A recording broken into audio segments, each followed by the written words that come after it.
Can you hear us, Larry? Cleared them out. He's the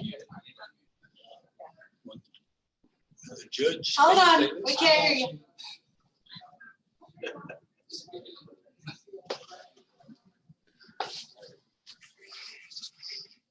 I think I'm unmuted now. Did you hear me?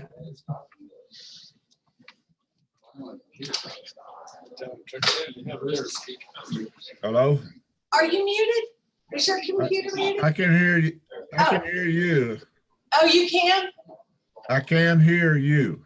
Okay, we couldn't hear you, but we needed to turn our speaker up. So, is that as loud as it goes? Does anyone accept a mask? Oh, Are you able to hear me? Yes, we can hear you now. do what? Okay. Yeah. I can hear. I can Anybody hear. want a mask in here? Y'all good? Okay.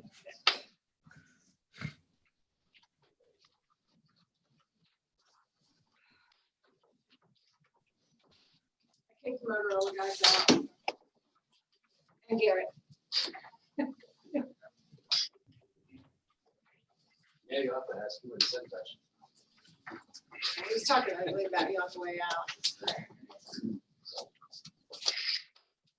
We expect no less. Okay, are y'all ready? Are you ready to get started, Larry? I'm ready. Okay, all right. Chris, I believe you're up. All right, y'all stand for the pledge. Face the American flag. I pledge allegiance to the flag of the United States of America and to the republic for which it stands, one nation, under God, indivisible, with liberty and justice for all. The Texas flag. On the Texas flag, I pledge allegiance to thee, Texas, one state, under God, one indivisible. Do you pray with me? Dear Heavenly Father, I just come to you right now and I just thank you for giving us another day. I pray first of all that you protect those that are fighting fires across the country and more importantly these locally, God. I just pray that you give us good weather today that they can get a hold of that. Just give them your safety, give them your strength and your power. Just keep them in your arms today, God. I just pray for all the first responders and the servicemen across the country that you protect them as well. Be with us as we make the decisions for this county. Just give us guidance and wisdom that we can do what's right. We can do your will, God. I pray this in Jesus' name. Amen. Thank you.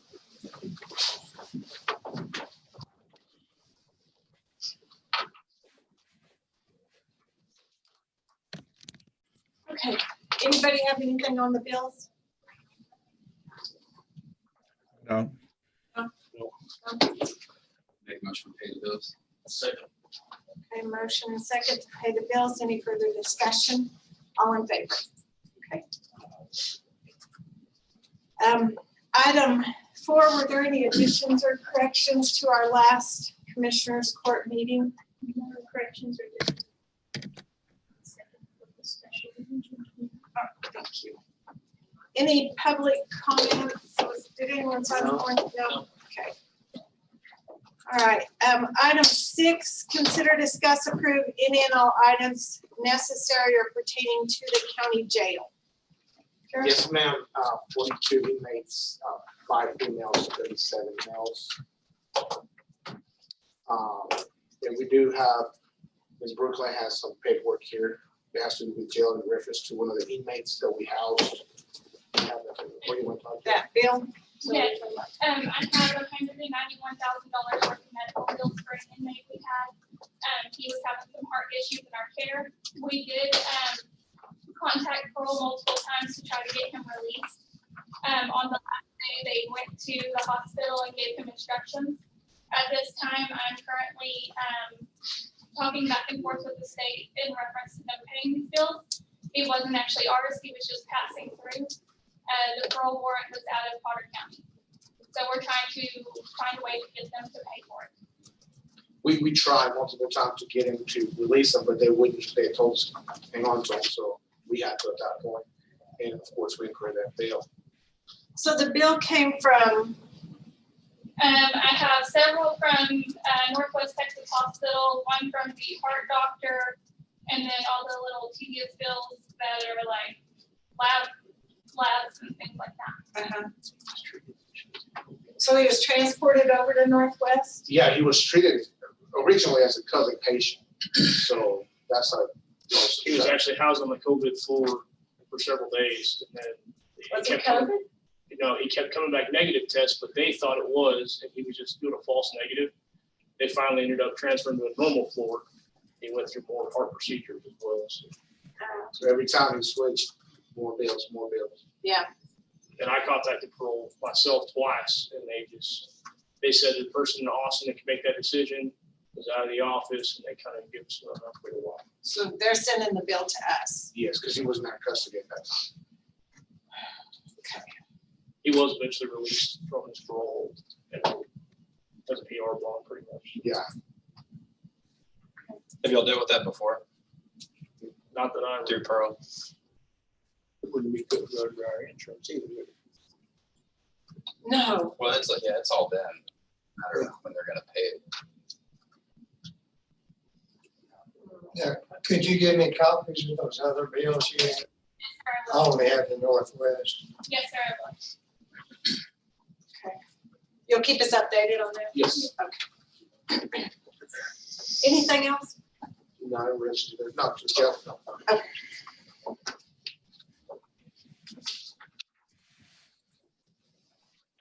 All right, item 7, consider, discuss, approve any and all items necessary or pertaining to the county courthouse.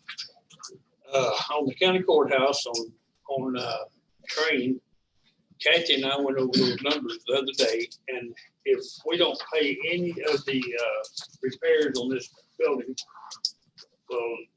we owe them approximately $10,000.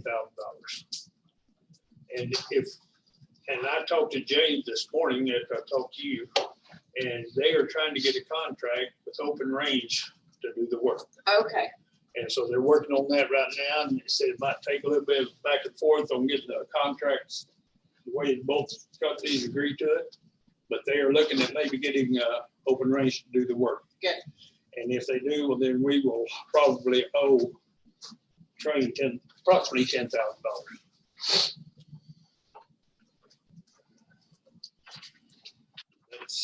That's all I know. so James is gonna stay in contact with you if they reach an agreement. Right. I will let you know. I'll let you know as soon as I know. Okay, good. 'Cause I just found out about 15 minutes ago about that. All right, item 8, consider and or approve the bond for Suzanne NZ. Do you have that? Jenny? She got to have some make most of approval. Okay, Second. okay, a motion and second to approve the bond for Suzanne. Any further discussion? All in favor?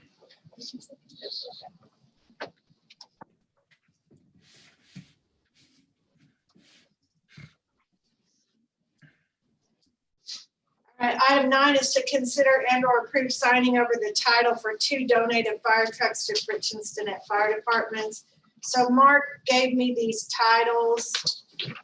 Did you have something going on there? Yeah, what it is in 2016, we donated these trucks to these fire departments, and they needed some repairs and some stuff done to them so they can continue to use them, and they're not willing to do that with them not owning the trucks anymore. Right. So me and Jerry have been talking about it. We've talked to the fire chiefs about it. They catch us on the fires wondering about it. So I figure after 4 years, they did a good job with them. We ain't using them no more. So if we could get them the titles and donate them to them, that would help them out and us both. Okay. Make a motion, we sign over the titles to the Cincinnati Fire Department on the 2 truck fire trucks. Okay, and one of them broke down right now. One of them needs some. Six is broke. Yeah. Six is broke down right now. Yeah, we need them, yeah. Okay, so we have a motion and a second. Any further discussion on the fire trucks? All in favor?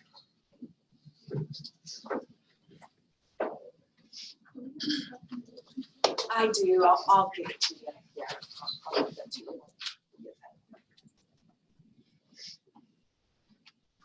All right, item 10, consider and or approve the order prohibiting signs on the county property. Did I send you all a copy of that or no? No, I didn't. Okay, all right, so when early voting started, a few election signs popped up at the courthouse, on the courthouse lawn. And so we're just trying to keep that from happening, as well as any other advertising or whatnot. So I did talk, got some information from Jim Allison, and one of the other counties had done this. And so he sent the proposed order regulating temporary signs on county property. And Mike's looked at it and approved it, just keep people from putting signs out on the county property. So moved. Second. Okay, motion second. Any further discussion? All in favor? I'll get you a copy.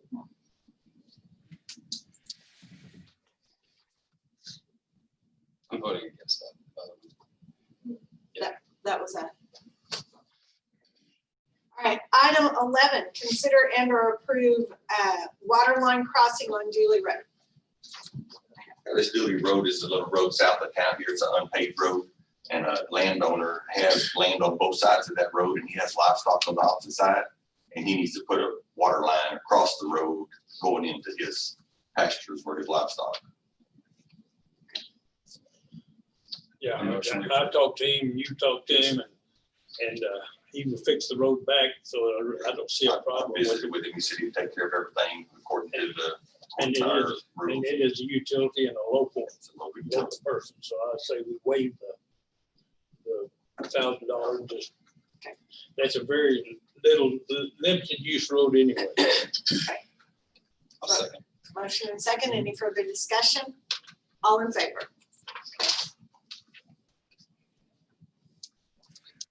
I see you waving up there, Larry.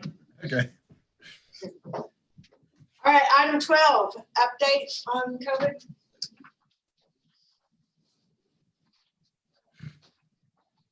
Hudson County, our current totals, and as far as being reported to us, are 82 total cases reported to us. We have 15 of those active and then 67 recovered. So where this kind of gets a little confusing is when you look at the state numbers are different. Why they're different is I've gotten several different definitions of why they're different.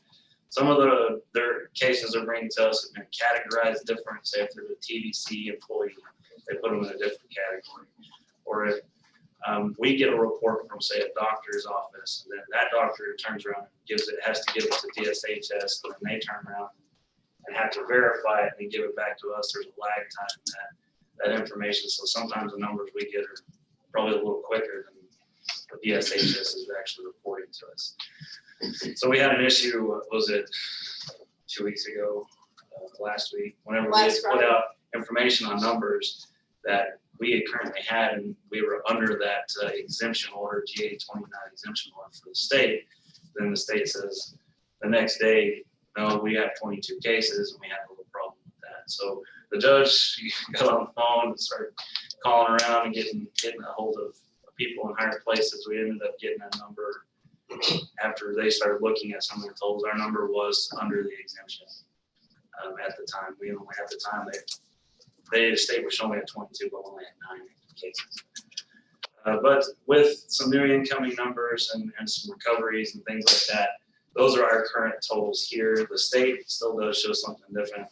They're showing 73 positive or total cases in Hudson County, 54 recovered, and right now they're showing us at 19 active. Still under the exemption for them barely, but I don't know if they have rolled their new recoveries off of that either. So the DSHS has kind of stepped it back to they're working days during the week, not working weekends and stuff like that. So getting their numbers is a little harder to come by because we're getting our numbers 24 hours a day. So, but whenever they say we're off the exemption, I guess that's. I think if they kick us off the exemption, we can reapply for 30 days. So we need to look at the one on borders. The one they have, on the Active. yeah, they're using that state link to that webpage. So once they get to that link, or that number on that link is what they're using from the state. But as far as our numbers that we're getting, these are what we're getting from the state. It's like I said, it's weird how it comes in. I think it's something dashboard graphic thing. Is that's coming from the hospital, isn't it? One of them The city is. Well, the DSHS, orders releasing the one that has like No, 16. that's not the hospital one. They're actually creating that one. I think, was that the one you're asking? Yeah, that's about? one I was asking about. That's not correct either. Well, that's the one that's trust me, Dale, it's confusing. The ones that they're using is our D4H system on that one. It's our actual numbers. Our actual. So that is the more accurate one. It is. It should. Like I said, constantly we're getting recoveries or new cases. But say a doctor's office reports that new case directly to us, they're also reporting that to DSHS, who DSHS puts it in their system under contract tracing and then sends it to the judge, and then so. But they don't actually add it to the state numbers, I don't think, until DSHS calls me. Right. And I know of 3 positives last week that I got a call from the doctor's office and still have yet to get a call from DSHS on those. So they're pretty backed up. Well, what I can tell you 100% is the numbers that I have in my in our incident management system are what we have received either from DSHS or doctor's office. So I can at least take that one. Yeah, we believe our numbers. Okay, thank you, Jerry. We don't at this time, I guess, need to take any action with anything. Okay. All right, then we're down to item 14, consider and or approve burn ban or rescind the burn ban. My KBDI keeps going up quite a bit. Right now we're at 550. Once we get to that, 400 mark, we start having our bigger wildland fires. I'm sure I'll know that we've had 2 decent sized fires. One started in Moore County. It has pushed a little bit into Hutchinson County. So fire initiated in Moore County. Hutchinson County Resources assisting with that fire as well. We have DFS, Air Resources, all that on that Blue West fire at the lake. Our other one is the Lightning West fire. That one did start in Hutchinson County, fortunately by lightning. That one is TFS is saying it's a 7,000 acres, 65% contained. That one we've had Perryton, Spearman, Booker, Carson County, Gray County, Pampa. Of course, all of Dwayne's guys have been out there for All weekend. 3 days straight. So Still out there today? still out there. Yeah. So there is, like I said, I know that those tenders out there have been staffed for 3 days straight. That's a lot of time for those guys. But it's something that we have to have. We've got to have them out there, and it's been a benefit to have them out there. We also have TFS out on that one as well. We've ordered a 20-person hand crew from TFS, so it's bringing in 60 additional people just to walk the line, make sure we get the line nice and put out. We got 4 aircraft, Abilene and Childress, that came up here in an air attack. Also, that's come up here flying the fire, giving us directions on where we need to go to work on it. So, but as of right now, 65% contains 7,000 acres for Hutchinson County. Evacuated somebody out of the structures. We did have a couple of structures out there.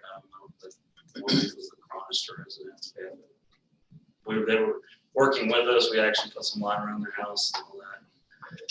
But the house is okay. They did have to evacuate Blue West on that Moore County. They moved quite a few people out of there on that one.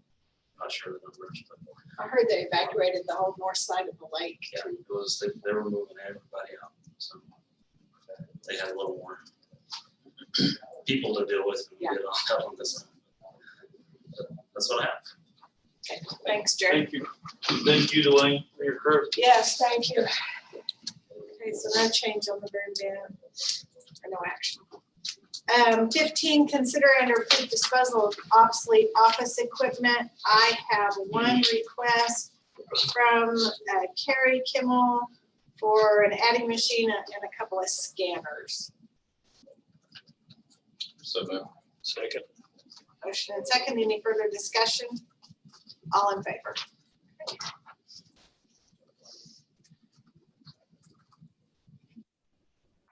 Item 16, accept certificates of completion from elected or appointed officials. We have one from the judge for the judicial education record for 9/1/2019 to 8/31/2020. Carrie Kimmel has submitted a certificate for the BG Young Institute for 4 educational training plus from TACA annual conference for leadership and 2 educational training. Item 17, are we renting the club rooms yet? No? Okay. All right, item 18, consider and approve line item changes, transfers, and or budget amendments. On Constable 2, they needed new computers and they didn't have any money in their budget. So I recommend that we transfer $1,000 from capital improvements courthouse to cover those computer purchases. And then we got all the election equipment monies in for the election, 75,000, and we need to amend the equipment line budget in elections for the 75,000 based on those unbudgeted revenues. And that's all. We're gonna get some grant money for that, aren't we? We already got it. That's what I. You got it. Okay. Make a motion to approve the Transfers. transfers. Second. Motion and second, any further discussion? Oh, wait a minute, we did have one more. We had another 21,000 received on the CARES Act. We need to amend the same line item equipment in elections Okay. for the $21,005. Make a motion to include that. Okay. Second. Motion and second, any further discussion? All in favor? 19, consider and or approve advertising, opening, accepting, or awarding bids. I don't have anything. Okay, 20, consider and or approve donations to Hutchinson County. Anything? 21, accept the reports from elected or appointed officials. The reports submitted by county clerk, district clerk, JP1, JP2, library.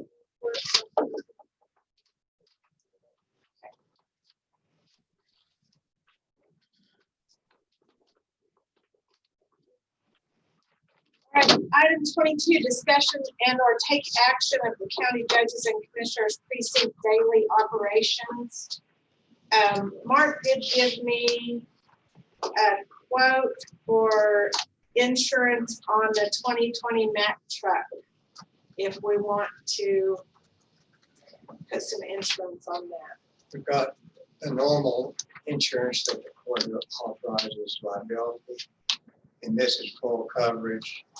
And the court needs to decide if they want to pay the $956 for full coverage on that Mack truck that was purchased. That's a year, Yeah, Here, from 6 months, it's a full year. yeah, that's that's for the full year, October forward. Well, we already have liability on Yeah, the So- normal coverage is Yeah. liability. $192. Yes. Then another $956 to cover the truck. Typically do. What would we typically do on that? Say again, what do we normally do? We normally don't cover. we normally self-insure on any damage, vehicle damage. We normally put like building. There have been a few circumstances where we have had full coverage. I think we did that on juvenile and adult probation. but that's unusual. Wayne, is there a reason? Is that your truck on the scene? Yeah, it's our truck, but we got 6 of them. We don't have insurance on the rest of it, just liability on them. So Okay, don't think we've ever insured a road and bridge if we financed something for 2 years and we had to put insurance on it for a year. right. But that truck's not fine. So liability only should be fine. According to us. According to what we've done in the past. Yeah, because you'd have to increase your insurance budget amount. And we don't have the final total figure yet anyway, they have to give it to us. But it would add $956. Right. To our Are you good Do with we, just leaving it? Okay.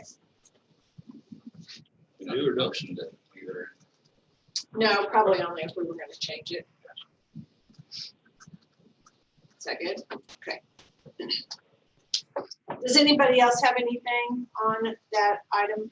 Well, the only thing, Kathy and I, we talked to, Kathy sent a note to Jack Coffey about our safety award. Uh-huh. And he sent back and said that when they got a chance to come up here, they bring it to us. Okay, So we thought maybe they was gonna mail it, but they didn't. So they bring it to us. okay. Some on the airport.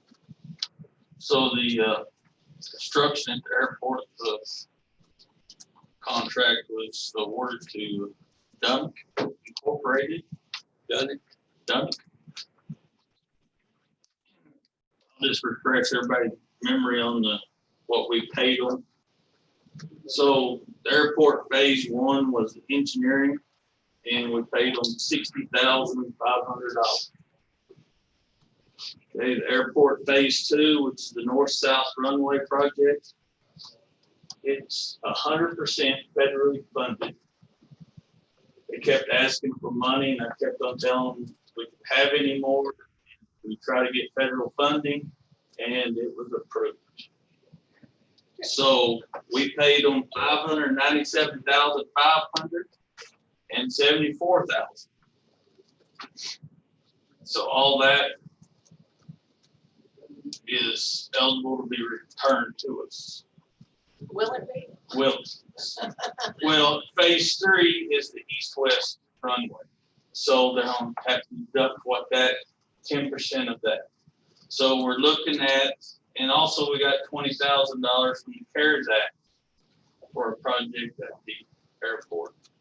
So with all that, what we paid them, what projection for the east-west runway, we should get between $400,000 and $450,000 back.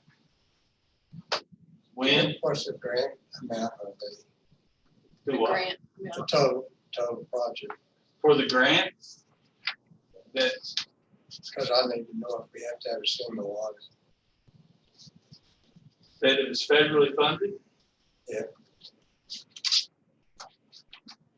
Did they say what the total is? So they came in at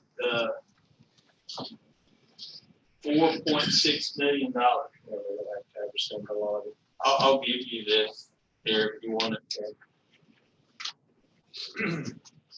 But it was estimated at almost $6 million. Then we paid our 10%, well, $597,000. We paid our 10%, so it was almost $5.9 million originally. So it came in under engineering estimate. What's the timing on it? Do they know? It'll be 2021 when they'll start, because of all the COVID stuff and everything. Okay. I'll give you this information tomorrow. So we'll get the money back and stuff, no win. Probably gonna be longer to get it back than what we. Sure. Yeah, it took for us to pay it. 2022. Yeah. Okay, thank you for that. Anything else on 22?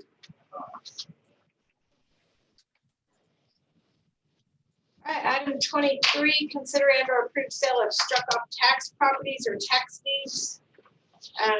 The first one we have is located at 1024 South Wilhelm in Stinnett. This is a counter offer. I believe this is the second counter offer on this property. Their original bid was 100, and then they countered with 2, and the third counter offer is for 400. We accepted the $100 bid, but one of the entities did not. Well, I make a motion, we do it again, try it, we accept 400. Second. Motion and second. Any further discussion? All in favor? It cost you 2,000 to clean it up. All right, the next property is located at 0 Beverly Drive in Fritch. Submitting an offer of $350 has been made by Jared and Latrina Gertzberger.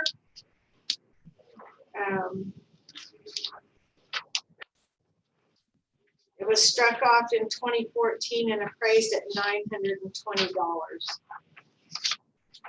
Right. So this lot is 65 foot, 120 foot. And I make a motion, we accept an offer of $350 by Jared and Latrina Gertzberg. Second. Motion and second. Any further discussion? All in favor? Okay. And the next one is on Club Drive in Fritch. Submitting a bid of $80 has been made by Jared and Latrina Gertzberger. This was struck off in 2012 and appraised at $230. So this lot here is part of it. Part of it's in Moore County, part is in Hudson, but we're only talking about the one in Hudson for us. Portion. Yeah. Okay. So I make a motion to accept an offer of $80 from Jared and Latrina Gertzberg. Second. Motion and second. Any further discussion? All in favor? Okay. And the next property is also on Club Drive. Is this an adjoining lot? Which one is that one? Lot 228. That's in Moore County. That Oh, one should be oh, us. okay. Yeah, you told me that. Yeah. All right. Yeah, I got the week off. All right, the next property is 0 Caroline Street. $200 bid by Jared and Latrina Gertzberger. This was struck off in 1998 and appraised at $620. Lot size is 70 by 120.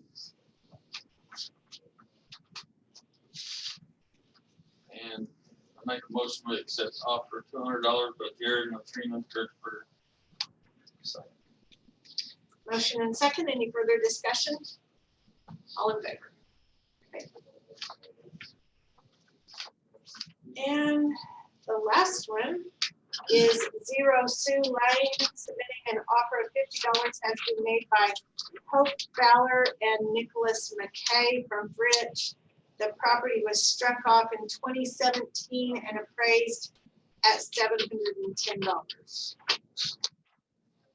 This one is over on the western side of Double Down. And some of those roads are not paved. Make a motion, and the lot size is 70 by 120. Make a motion, we accept the offer of $50 by Hope Fowler and Nicholas James McKay. Yeah. Motion and second. Any further discussion? All in favor? Okay.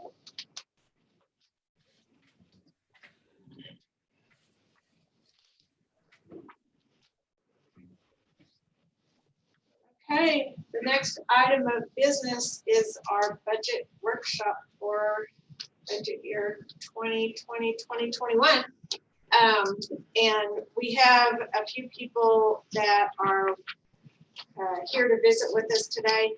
So we'll just start with Norma from the Hudson County Crisis Center. Will you call her out? Norma,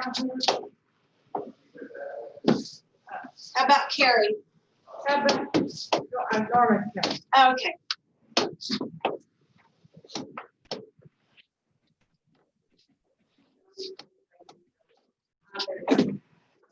And thank you from the food bank for our donation for 2019-2020.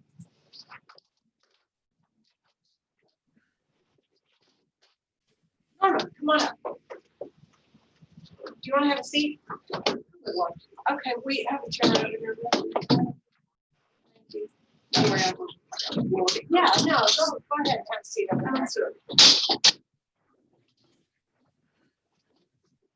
I'm gonna try to make this as quick and easy as possible, because most of you are pretty familiar with the crisis center anyway. And you know the things we do.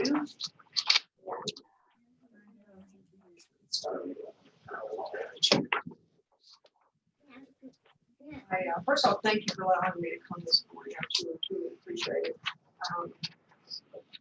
AC3 is pleased to report this board as today. We've been in existence now for over 25 years. So, we're continuing to do the work that we do. We're continuing to get our federal and state grants to continue to do the work that we do. And we're growing and hopefully making a difference in our county.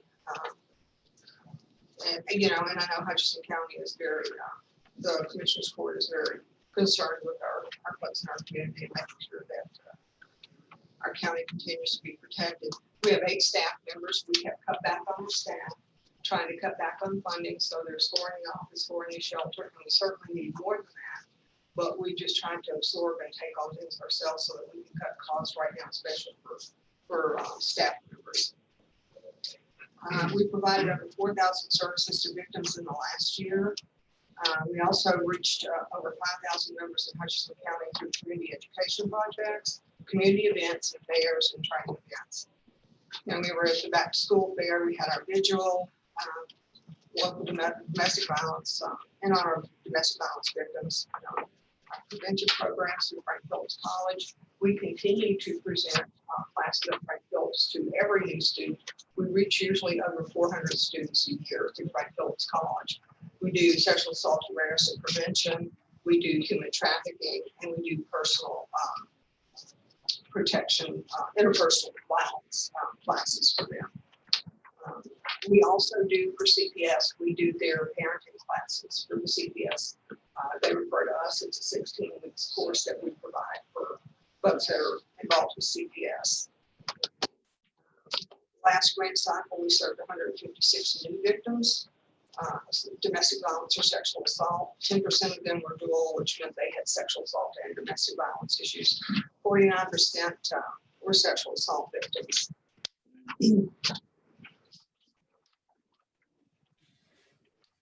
Of that 156, almost 10% of them, well, that was a dual.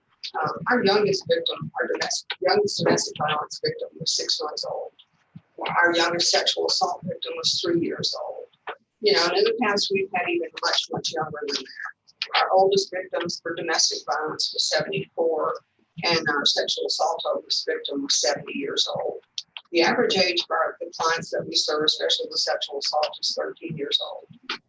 We deal with more child sexual assault victims than we do adult sexual assault and domestic violence combined. 46% of the victims were under the age of 18, 49% of those were child sexual assault victims. Law enforcement, forensic interviews, same exams, court accompaniment services were provided 95 times. We had 125 transportation services. A lot of those are taking the kids to Emerald to the bridge for their sexual assault exams, or to take adult victims to Northwest Texas. The 4,000 services were provided to those within that we provided was crisis intervention, victim advocacy, transportation, shelter, medical accompaniment, legal assistance, court accompaniment, law enforcement accompaniment, referrals, employment assistance, educational arrangements, education programs, support groups, lodging for CPS, financial education, dynamics of DD&SA, cyberbullying, close respect, cultural stereotypes, assistance with victim impact, and assistance with crime victims compensation forms. If you're a victim of domestic violence, you are a crime victim and eligible for crime victims compensation. So we assist in getting all that paperwork filled out and sent to us so that they can be compensated. Sometimes that means it's a sexual assault victim. the state takes care of their sexual assault exam. But if they've been beaten and their nose is broken, there's bones broken or whatever, any medical, they're liable to take care of themselves. So crime victims comp will help pay those fees. They will also pay for counsel for them after. So we try to make sure we get that done so that all of their needs are met. On that oldest victim for domestic violence, was that done by their spouse or was it done by their kids? I want to say it was a spouse, but we quite often have where it's the children that are. Or grandchildren. Yeah, and sometimes it's that they're taking their money. Right. They'll come and get their check, or they'll get it cash, and they take all their money. Or if they have money, they'll still come and demand that they give them money. So a lot of times it's financial. And I'm gonna brag just a little bit. Yeah, we're not only making a difference in Hutchinson County, but in the entire state of Texas as well. Over the past 12 years, I've had the privilege of being elected to the board of directors for the Texas Council of Family Violence, Texas Association Against Sexual Assault, and the National Council of Family Violence. During my tenure on the state and national coalition boards, I've served on a public policy team or committee, which searches out and identifies gaps in service and need in Texas for domestic violence and sexual assault victims. Being rural Texas, being in the Panhandle, we have our own unique things that we see here that Austin doesn't see, San Antonio doesn't see. So being on this committee, I'm able to say, hey, these are the things happening in our community. These are the laws that need to be changed. As part of that committee, we take that information, we craft it into a bill, and we send it off to the legislature for consideration.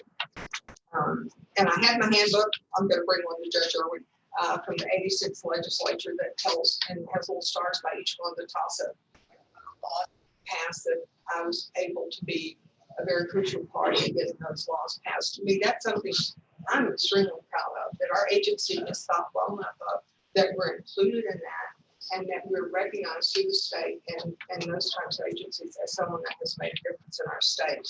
Then also, our name is in the book. It's Hutchinson County Crisis Center. So it's bringing awareness to our county as well.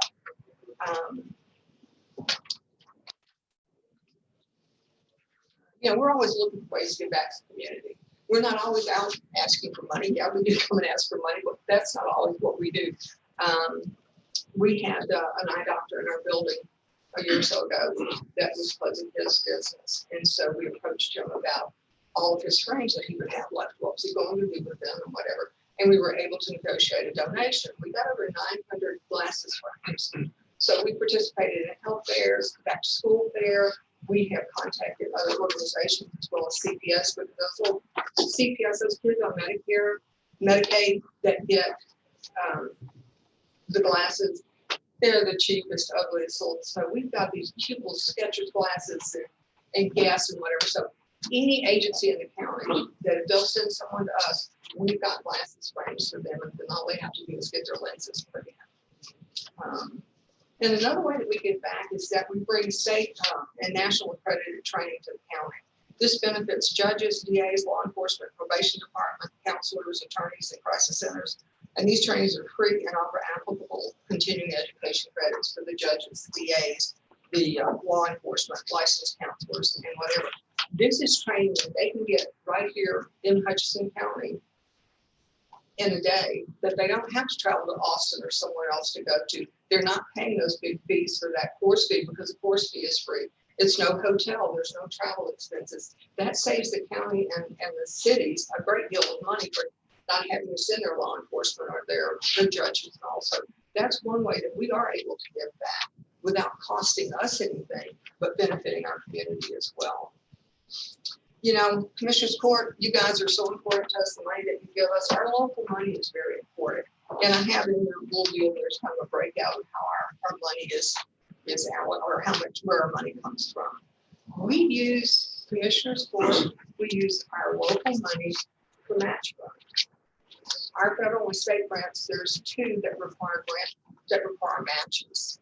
If we don't have enough in funding that we can take from this to match, we cannot ask for that amount of money. So when we don't get our local funding, it cuts us in our federal and state funding. So it kind of has that trickle down effect. This year we already know that United Way's already told us with the budget that not to expect our funding to be at the level that they thought it would be. Because if folks aren't working, they're not contributing. So then also, we're anticipating cuts in our sexual assault grant funding through the Attorney General's office. Once again, it's COVID-19. And this is going to be one of those crazy ones. When strip clubs were forced to shut down and the $5 poll tax fee that is normally collected from every patron was lost, the fee helps fund crisis centers like ours through the Attorney General's office. We get funding through them to help us with our agency. Depending on how long they're closed or operating at a reduced rate, could be anywhere from a $15 to $22 million loss in revenue this year alone. So, that's a lot of funding to run for sexual assault. On the, someone asked me, did we apply for the payroll protection? We could not, because of the time frame that those would be in effect. We already have federal and state funding, and that would be supplanted, and we're not allowed to do that. So we could not get that money. If it came later on in the year, where when we're Qatar United Way and those kinds of things, then possibly, yes, we could, but right now we're not eligible for that. Okay. I just like to say the board, staff, volunteers, and clients sincerely thank Commissioners Court for the support, belief in the mission of HC3, and we further assure you that HC3 will continue to be good stewards of the funds entrusted to us. I feel like the Commissioners Court and HC3 are all working together to make our community a better place to live. But without your help, we can't do what we do. So, and I know you guys have a daunting task balancing the budget. And trust me, I know that very well. And just hope that you'll take into consideration the work that we do. And Thank you for what you do. Thank you. Norman, thank you. Thanks for coming up too. Appreciate it. Yeah, stay safe. Yeah, you too. Thank you. Right. Yeah, we're tied up here.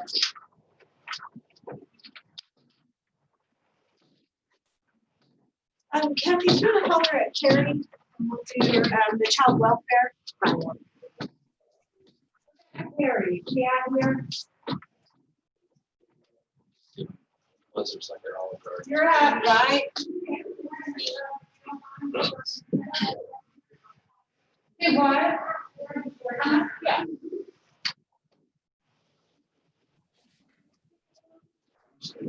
I did. 66. Yeah, they asked for it, but we just, our budget's at 66, and then they get like $2,500 child protection fee. Dan was telling me they get a portion of like a court cost to make some checks. I think we're really also. Okay, Carrie, do you want to introduce your? Yeah, this is my client, Savannah. She is actually the current Child Welfare Board Chair. Kellen is Vice Chair. Diane, she is our wonderful treasurer. I can remember. Yes. Yeah. So we're trying to raise these ladies up. This is where we were one day. So we're trying to get them through all the routine of doing stuff. So Expose them. yeah, expose. And Carrie, your new position is? I currently right now I'm just a board member. I am next week regional. I'll be stepping up as the regional child welfare board chair. So I thought you told me it was that kind of a over it. yeah, it will be over several counties from in the Panhandle all the way to Lubbock. Okay, all right, good. Do you have anything to present to the court as far as budget wise, or? We didn't know if you have any questions. Diane does have our budget. I didn't know the commissioners would say. Oh, probably not. I get those every month. Diane sends them monthly financials to me every month. Just kind of shows like what their budget, where their budget's at, how much they've spent. And that does look kind of, oh, I've seen it. I looked at it this morning. It looks like, well, golly, they've got all this money and they haven't spent any, but their big push for spending comes right before school starts. Yeah, almost all of ours goes on school clothes. If we can take any money from any of the other line items and put them towards school clothing, that's what we do. I don't know how school clothes gonna look this year. Right. we have two big issues with one is the COVID, of course, but number two, there's nowhere to shop in this county anymore for school clothing. So the letters are currently being mailed out. This is your budget. You can turn it in, go shop, turn it in. We'll immediately reimburse you. The ones that can't, we'll try to figure out a way if they can do online. If last year we picked up several of the clients or we met them at Walmart, there's a struggle at Walmart right now because we've had some requests with Rainbow Room. Some kids had some mildewed clothes that the caseworker couldn't get clean. So Diane went to purchase them and they're just melting. I bought 5 pair of size 8 regular pants. That's all I have. Have you been to Bell's? They've got all their stuff on sale. Well, I haven't been in Bell's lately, Not lately. but we did shop at Bell's. We took a lot of kids there. We took them to Hibbett, we took them to Bell's, and we took them to Walmart. So There is another place. One of my patients is opening a Plato's Closet for Kids type of okay, I'll get with you about the location. I can't remember where Okay. it is, that would be but great. she's about to open pretty soon. Yeah, it's Sprouts. Okay. It should be open pretty soon. One thing to make everybody aware, when you come in, when you'll see a lot of reimbursements to me and the other board members, because Hibbett and Bell's will not accept our checks. Bell's allows you 3 in a year. Well, we exceed that. Sure. So we just buy them with our own credit card. Reimbursed. Right. Is there any questions for us? We have 7 board members. 1 new one, she couldn't be here today. Some others are working. We're looking for new ones, so we know how to. Savannah, did I send you an email? Or I've not got an email. you might get with Carrie and just shoot me your contact information, so I'll have it. Okay. So I can keep in touch with you if we have anything. Perfect, yeah. All right. We appreciate y'all coming. Thank you. Thank We you. appreciate Thanks for all y'all do. Yes, thank you all. We appreciate what y'all do. Thank you. I know it's been rough on y'all this year with everything. It's been going on. different for sure, but at least the governor allowed us to meet by email, which is great. Like we could still get the needs met, right? Meeting by email. So, right. Okay. And we can also do what's called scan calls through the Department of Federal Protective Services. They have to set it up, but it gives us a 2-hour time frame where we can all call in and do telephone meetings. Good. So there was options. Yeah, they're good for the technology, that's Yes. For sure. Yes. Okay, thank y'all. Thank you. Thank you.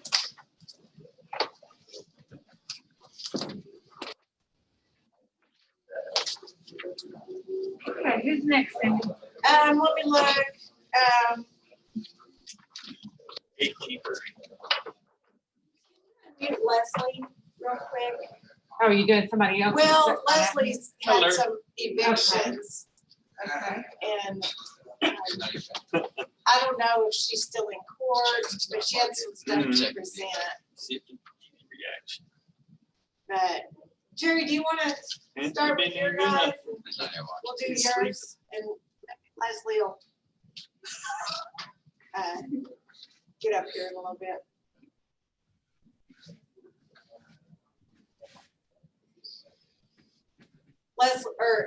Lulu has guests today. They're here with us also. Larry, can you hear everything okay? Yes, ma'am. Everything's great. All right, good. Sure is quiet there without me there, though. I know. Pretty We nice. miss you. I'm sure y'all are having a good time though. Oh, yeah. Ron, A lot cooler there. maybe. There's- Said, hey, we need out of town. I thought about going to trap for 2 weeks. Too. I have to work your way around or something. Figure out a place.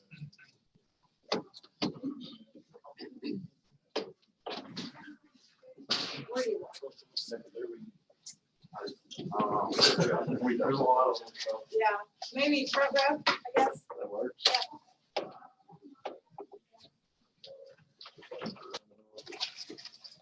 I get some dropping bombs, y'all. Y'all, I sent them I gave them the pre-heart attack. Yeah, pretty hard to take that. That's okay, so what I am here to present is, or what I wanted to tell you is that our current radio system, we've been operating in the county for quite a while. It's a VHF analog system. Most of the equipment on that system has reached an end of life period or maintenance period that we either upgrade to newer equipment, or we try to repair what we can, but it's not through, say, Motorola services, it's through find a part on eBay or something like that. That's how you have to get this back up and going if we were to lose a part of the system. City of Borger is kind of in the same position we are. They have this older equipment. It's coming into life, and they had looked at going a route to financing a project to get this newer, a lot better type of equipment put into use in the county. And then with the City of Borger doing that, it gives the county an opportunity to get onto the same type of system at a lot cheaper rate if we were deciding to do this now. And granted, I know this is like the worst time in the world to ever present something like this, but I said I have to present this because the opportunity that we would have right now to do it is going to be once in a lifetime kind of thing. If we were to do this, say, next year or the year after, there would be a lot more cost involved. I brought the guys here from Motorola and Crosspoint Communications. These are the guys that have contracted with the City of Borger or are doing all the stuff with the City of Borger.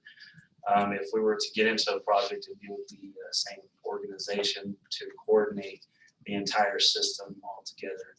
So I brought them for some technical aspects of it, and then I got Garrett Spradlin, Assistant City Manager of Borger over here, to discuss the financial part of it and how that would play out if we decided to go that route with the City of Borger. I want to kind of throw out some big fancy colored maps here about the new system and how it would look. So is this digital or already digital?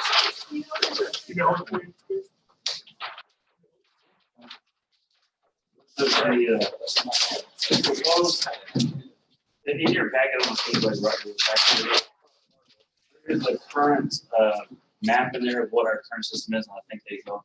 Correct, it's in the slides. So I want them to go over the technical part of it and just kind of want to show you. So are we digital or is ours Ours already is digital? VHF analog. So we hadn't gone to digital. There is a P25 digital portion, but it's not in use. So is this going to digital? That will be going to digital. So we're a little bit behind. Yeah, I'm a little bit behind, though. We're a lot behind. Okay. So I will let them go and I'll move this through their. thanks, Jerry. Folks, I'm Sean Scott. I work for Crosspoint Communications out of the DFW Metroplex. I worked for Motorola prior to going over to Crosspoint, and I took care of all of West Texas. So I actually helped the city of Amarillo, Randall and Potter County with their systems and the projects there. So got some good knowledge of what's happening here as far as the radio world and what's happening. Sales with me here, Brad Rice from Motorola. He is the area manager for Motorola, and Stephen Zabe from Motorola's direct rep. Sorry, forgot who I brought with me. Wait, did you just give me a director title? Yeah, I did. All right. No, he's the direct rep for Motorola. And so I'm a manufacturer rep for Motorola.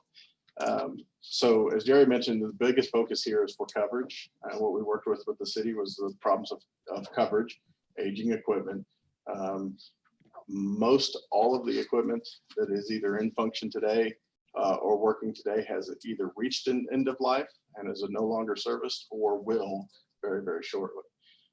So that's, the big problem. We can't service the equipment that you have. We can't replace the equipment that you have.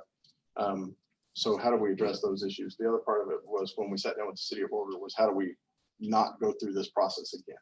In 5 years, 10 years, 15 years, how do we not go through this forklift overhaul continuously over and over again. So how do we address that, as well as maintaining that interoperability that you have with the Randall Potter County folks right now, and those folks that are around you helping fight fire right now.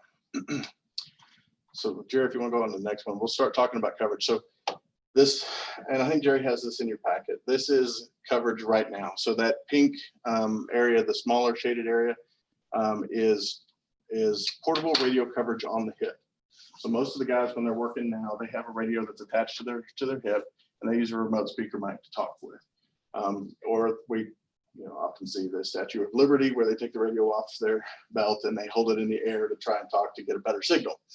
So this is a model of what we think that coverage looks like right now. And why I say why we think it looks like that now is because we assume that the antennas are in great shape, the coax lines that are there are in good shape, and that the repeater is in good shape. So we assume all of those things, as well as the radios are in good shape, everything there. So, and that's one thing I was asking this morning was how close, from a perspective of end users, do you think that map, is it close? Are we off base? Is it worse? Is it better? This is a good day. Yeah. And that's the other thing. On a good day. And that's the other thing that we can't forecast on a regular basis is VHF is very susceptible to interference.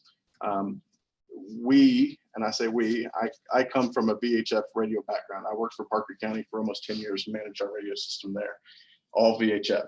And there were days that it was perfect, crystal clear. I could talk for miles and miles and miles. The next day, the weather would change. We'd get interference from the Texas coast or from Colorado, and our radio would go, downhill, and everybody would be looking at me. I can't fix that. VHF is very susceptible to interference, and that's one thing we can't model on a regular basis. So that'll greatly affect that coverage. So in the new system, we're talking about changing frequency bands, moving into 700, 800 frequency band, much higher in the spectrum, but that was all carved out for public safety. And I think actually Jerry mentioned that in his packet. That was carved out for public safety. In VHF, the other problem we have commercial users that back directly up to public safety, and there's no guard bands, there's no space there. So if their stuff is not perfectly in tune, they'll bleed over into public safety and cause a problem. In 700, 800, we actually put guards on either side of that to protect and keep other folks away from public safety. So let's scroll on down, Jerry, and we'll talk more about what we're looking at. So we're looking at 2 towers for the county, and you look at that map there, and we'll scroll through this here in a second, but 2 sites, one here just north of town here, and one at the central tower in Border. And those 2 sites together are what will give, changes the coverage that you see there, as well as the new dispatch site in the city of Border. Border's existing consoles are unsupported at this point, and we can't replace them. We can't get parts for them. We can't, if they are to fail today, we're going to be in trouble. So the city of Border has to do something with their new consoles to make things, better. So TDMA is a, and I don't want to get too deep in the weeds with the technology, but if you guys want me to, tell me how far you want me to go, and I'm happy to dive in. But we're P25 phase 2, or the second phase of Project 25, which was the APCO standard for public safety communications. For each channel, I can carry on 2 conversations.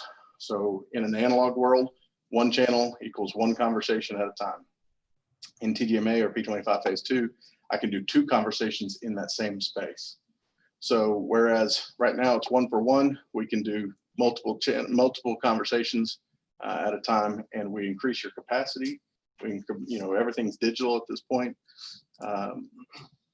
Much newer technology, as well as the new console positions at the city of Border, connected back into the city of Amarillo to their main core. So there's a core in Amarillo that's split between Randall County and the city of Amarillo that does all the main processing for all of this communications. So if Amarillo, Randall County, any one of those come into your county to work, they don't have to, they change over to Hutchinson County channel and they can talk all the way in. Vice versa, if you go over there, they can talk, communicate back and forth. It's not a problem. So what we're talking about here is everything that's above, as well as the project management. This was something we worked with the city of Borger very specifically about, making sure that this is completed end to end, turnkey project. We're not asking, for a whole lot of extra effort from the county or the city to make this happen. This also includes sitting down with your agencies within the county and developing new programming for the new fleet of radios specific to them. So we'll sit down with the sheriff's office, we'll sit down with fire departments, whomever else we need to, and make sure that we program radios the way they want to, because everybody's got their way of doing things. Everybody's got a different way of how they change channels, who they talk to. We want to make sure that's all done specific to that agency. A good portion of this will be connected back and forth with microwave. So this includes microwave designs, all the microwave equipment that the city is picking up as part of the main project. And I'll let Garrett talk more about how that's going to fit into your side of things. Jerry, if you want to scroll on down. Ongoing maintenance and upkeep, real quick, is a big deal. Used to, we were very good. We could put a repeater out somewhere on a tower and leave it there and it would work fine until it didn't work fine. And we knew most of the time we wouldn't know it was a problem until we couldn't talk. That doesn't work as well today. So ongoing maintenance is making sure that we don't run up against this obsolescence like we have now. Refreshing the equipment every couple of years. It's an insurance policy to make sure that the equipment stays current, all the programming stays current, all of the networking equipment stays current, as well as preventative maintenance. Going out, making sure that the lines on the towers are in good shape, making sure that they're performing as they were originally put in, so that we're not making assumptions that, oh, hey, it works, or today it doesn't work, and we got there and we found out that storm let water into the lines, and now that's why my system doesn't work anymore. So ongoing maintenance is huge, and that is built into the package that we presented to the city of Borger. So you want to scroll down. So we've already looked at the current VHF coverage. Again, that pink area is portable coverage. The purple area is mobile radio coverage. And so there's some big assumptions there, but scrolling on down, you look at the same coverage map, and this is the map that we're holding in person here. Portable coverage, the radio on the hip, using a remote speaker mic, much larger coverage area there. Still have some areas to the east that we got some terrain issues out to the east for sure. But working with the city and Jerry, we know that those areas are not high call volume areas and may not have the same kind of traffic as everything else there. So then the big map. So tying into the big system. So the colors are the same representation. And one thing I failed to mention here, guys, when an area is shaded, we're talking about 95% reliability. So 95% of the time you key up for a round trip call is the deal. It's not just calling to dispatch, it's dispatch calling back to you that you're able to communicate round trip. Just because an area is shaded doesn't mean that there's no coverage there. That just means that it didn't meet that 95% reliability threshold for a round trip call.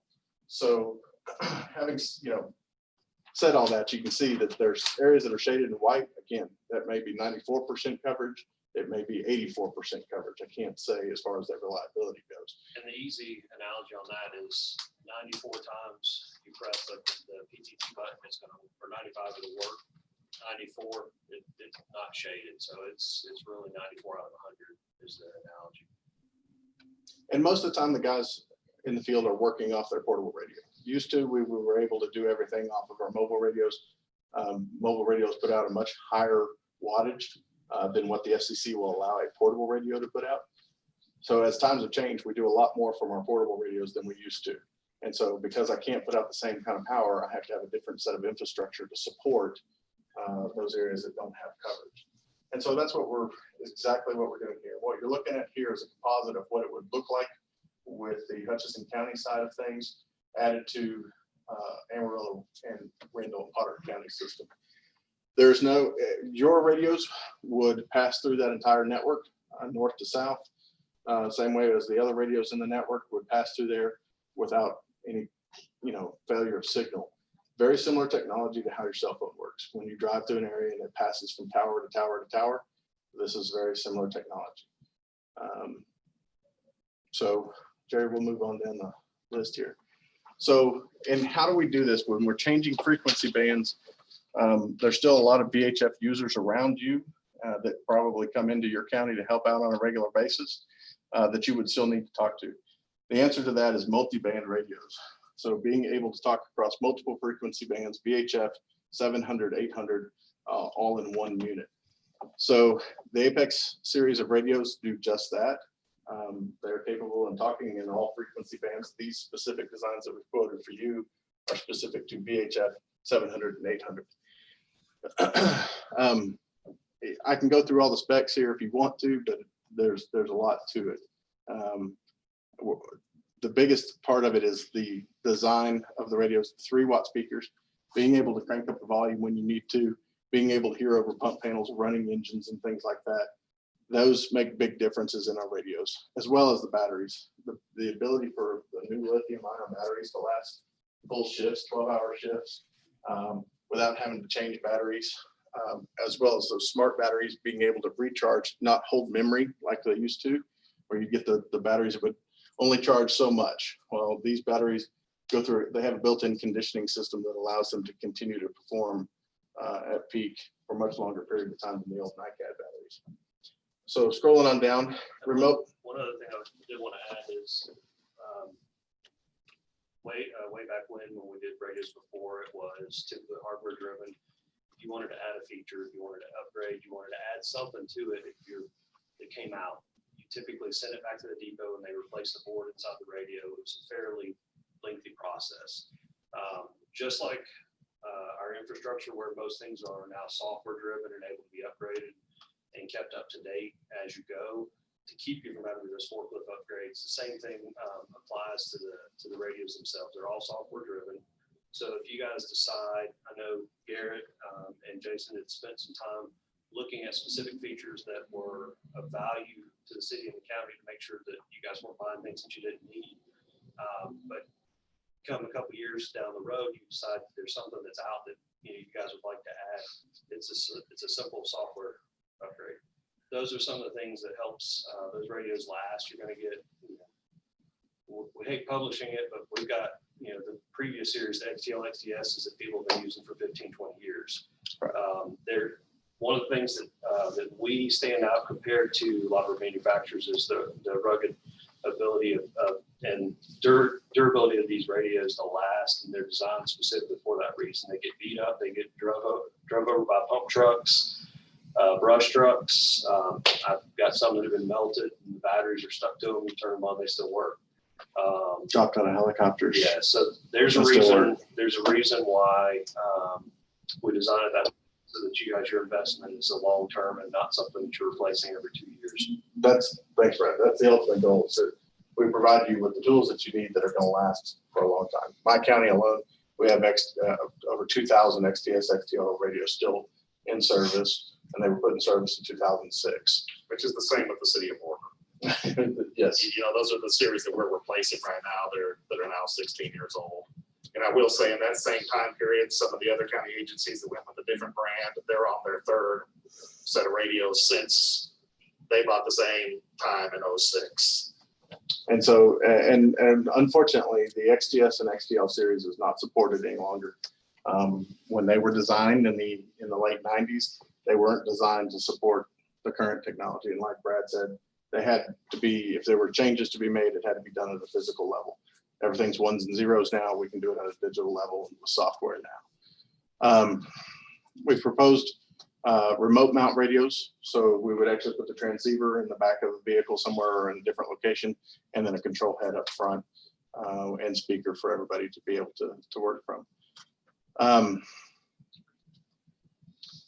Let's keep scrolling. So the cost of the radios, and I'll let Garrett get into the cost of the system.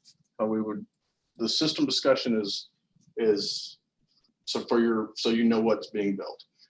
The portion that we're talking about with the county right now, and I'll let Garrett talk about the dispatch piece of it, but there would be the subscriber cost.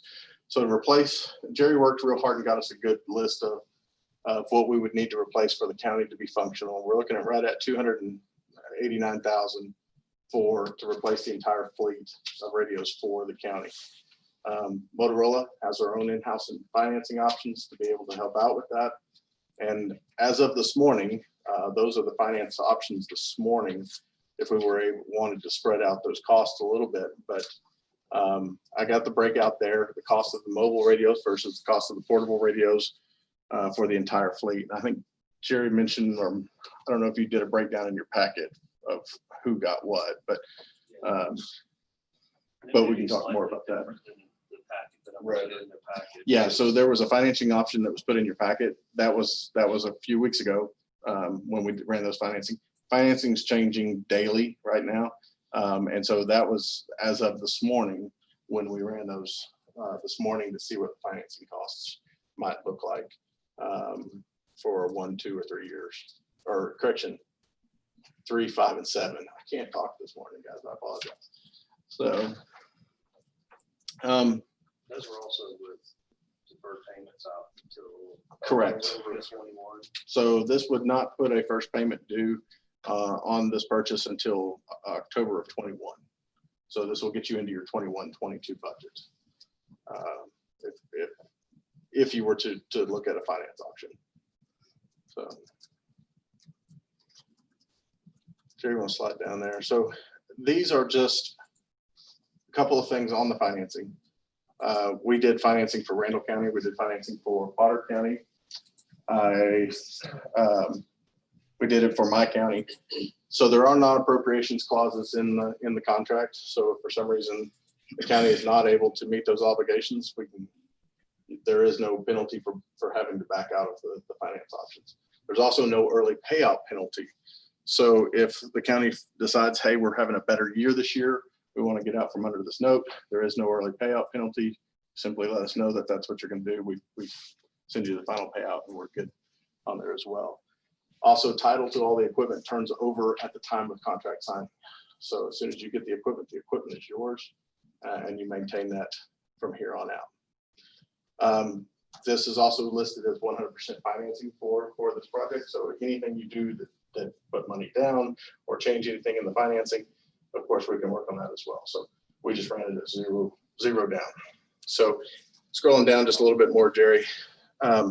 These are all of the different agencies over the last decade that we've worked financing with in Texas. Not a complete list by any stretch, but we do lots of financing for folks in Texas. So our business here is solid. We've got over 200,000 radios in the state of Texas right now operating, and we take care of the largest systems in the state of Texas.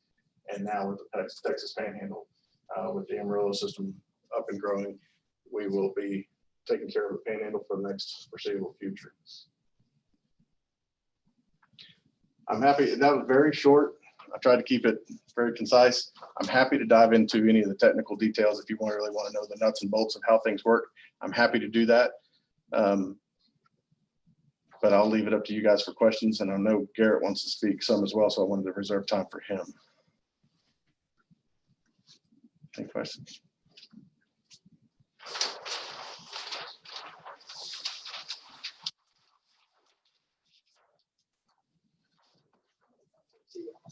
I'm gonna say we're gonna. I would say. Oh, Jared, do you want to, how do y'all want to talk about the DPS piece of this? I was gonna kind of mention that. Okay. So I'm happy to speak to that if you need me to, or I'll let Garrett talk about that. And I don't know that I want to speak, but I was told I needed to speak. So. I think he's got this in there, but I didn't. Just so that I, make sure that I know what I'm talking about. So kind of like you said, the city of Boulder is going to have to do something. We know we're going to have to do something. So as we're going forward, we're trying to find ways to maybe leverage, this project to benefit as many people as we can at one time. And what we was talking about with DPS is, so the state has previously purchased, for lack of a better term, a cache of infrastructure equipment. And so the state's trying to assist local agencies in building out the next generation 7,800 radio system. And so the state has agreed to provide one repeater for our project. So that's pretty much why we're able to even look at a 2 repeater site, because that's reducing probably $700,000 or $800,000 in the capital cost of this project.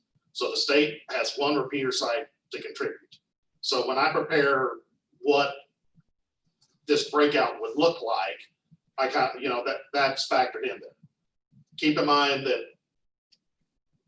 border pretty much can be covered with one site. The second site adds about maybe 10% added coverage as a whole. So the county is definitely the biggest beneficiary of the second repeater site. So when you look at the financial numbers, the assumptions that we made after some initial talking is that likely it would be better for the city to own and operate the infrastructure and then structure the deal as a increase to the dispatch contract or a separate, however we, I don't want to get into exact details of what a contractor, there's plenty of room for us to discuss how that looks like or gets worked in, but that's kind of the assumption in these numbers, is that way that the county could budget for just a fixed cost on an ongoing basis to get access to the hardware. Now, the county is going to provide some land and probably some minor electricity costs, but at the same time, we're going to pick up the data links and some other things that, so I feel like the city and the county's always had a good working relationship. So I'm not nickel and diming, every little bitty thing, because I think we can agree that some things just wash out like they always have with our emergency management programs. So the way that I figured this is I've tried to be as upfront. You see two costs here that's been quoted to us, the infrastructure cost and the professional services cost. And so that's tied to the towers, the consoles, the repeaters, the links, the configuration, the frequency coordination. That's, everything that it needs to get it worked. So based on all of that, I prorated it out to where the county's portion would be 35%. That's taking out the dispatch consoles because you already pay us a dispatch contract to handle dispatch services. So I believe that the dispatch consoles are part of that agreement. So that's why that percentage is a lot lower. So this is only really talking about repeater sites and repeater equipment, and then the maintenance to go along with that. And that's why we're picking up the bulk percent of that number. And so that kind of gives you an idea of just our initial breakout. The city and the council is prepared to, take a little bit more of that, understanding that there is a potential long play in this, that if the system gets built out, that we might be able to share more costs over a regional basis. Now that is not guaranteed, which is why there's, a little bit of risk in that, but that's why we're prepared to take a little bit more of the cost. If the county doesn't participate, that free repeater, for lack of a better terms, or the state's repeater, we still get to use it. So it's actually, in the end, cheaper for the city if the county doesn't participate. But cheaper doesn't mean it's better for the city or the county. And so that's kind of the basis of these numbers. So in that value, there's about $700,000 to $800,000 worth of value that DPS is contributing to the system. DPS is a heavy user of the system in your county as well. So their benefit is they get to use the upgraded system. They already have the radios and such to be able to use the infrastructure. They get to use the infrastructure here when they're working. And that's why they're, willing to help benefit the county and the city with the equipment. And so there was one piece that we didn't talk about that is what is a software known as Wave. And it's the ability to use your phone to communicate back into the radio infrastructure. And so if you have a bad fire day, things that are going on right now, you want to listen in. We understand that, especially from a commissioner's perspective, it's not always feasible to go spend $5,000 on a radio, but you can have that information and be able to listen in to what's going on via your phone. And so those are services that are available with a digital system and the core that has already been purchased by Amarillo and Randall County that you wouldn't have on a normal system. And that's part of the benefit to us too, because we have several, like we're talking about using that for like animal control. They need access to the radio system, but do they need a public safety capable, ruggedized, $6,000 portable? Probably not. Same thing with the council and things like that. But the system, just so that you know too, the system is designed with one VHF channel tied into it. So if the city goes to it and the county doesn't, or if the county goes to it and some of the other agencies don't, there's still that one channel where we can all, no matter which system we're on, utilize and talk to each other amongst the equipment. So we have taken the design consideration into that to make sure that nobody's completely left out. Same way, if agencies come in from the outside that don't have 700 capabilities, they can use that VHF channel. That VHF channel will be tied back into the network. Texas DPS, Parks and Wildlife, Forest Service have already been for the last several years working towards moving to radios that will support this technology. Most everyone has that already.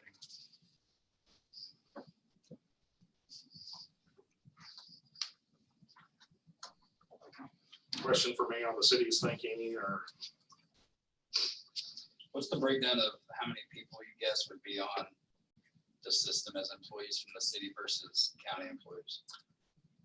you know, at any one time, you know, probably you've got 8 firemen on shift and 4 cops all the time, give or take.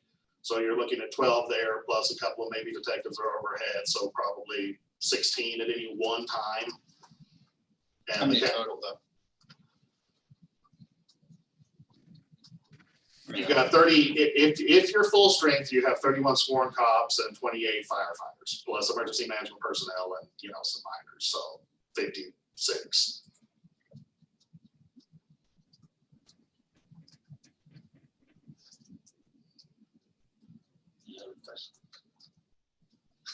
Come on, Bill, I get some. I know we need it. On the white area, does it ever drop to 0% or is it, what's the lowest? You said like 80? It could be 0%, you know, in those low spots, you know, behind a rock somewhere in And what they won't tell you, because they can't tell you, that Amarillo has told us, is that their coverage way exceeds the maps that they were providing. we work very hard to keep our maps conservative. I would rather show you white areas that have coverage than areas that don't. And that is coming from some of the old Amarillo Fire guys that were anti-change and anti this system. They hated it. And most of that has completely gone away now because it works.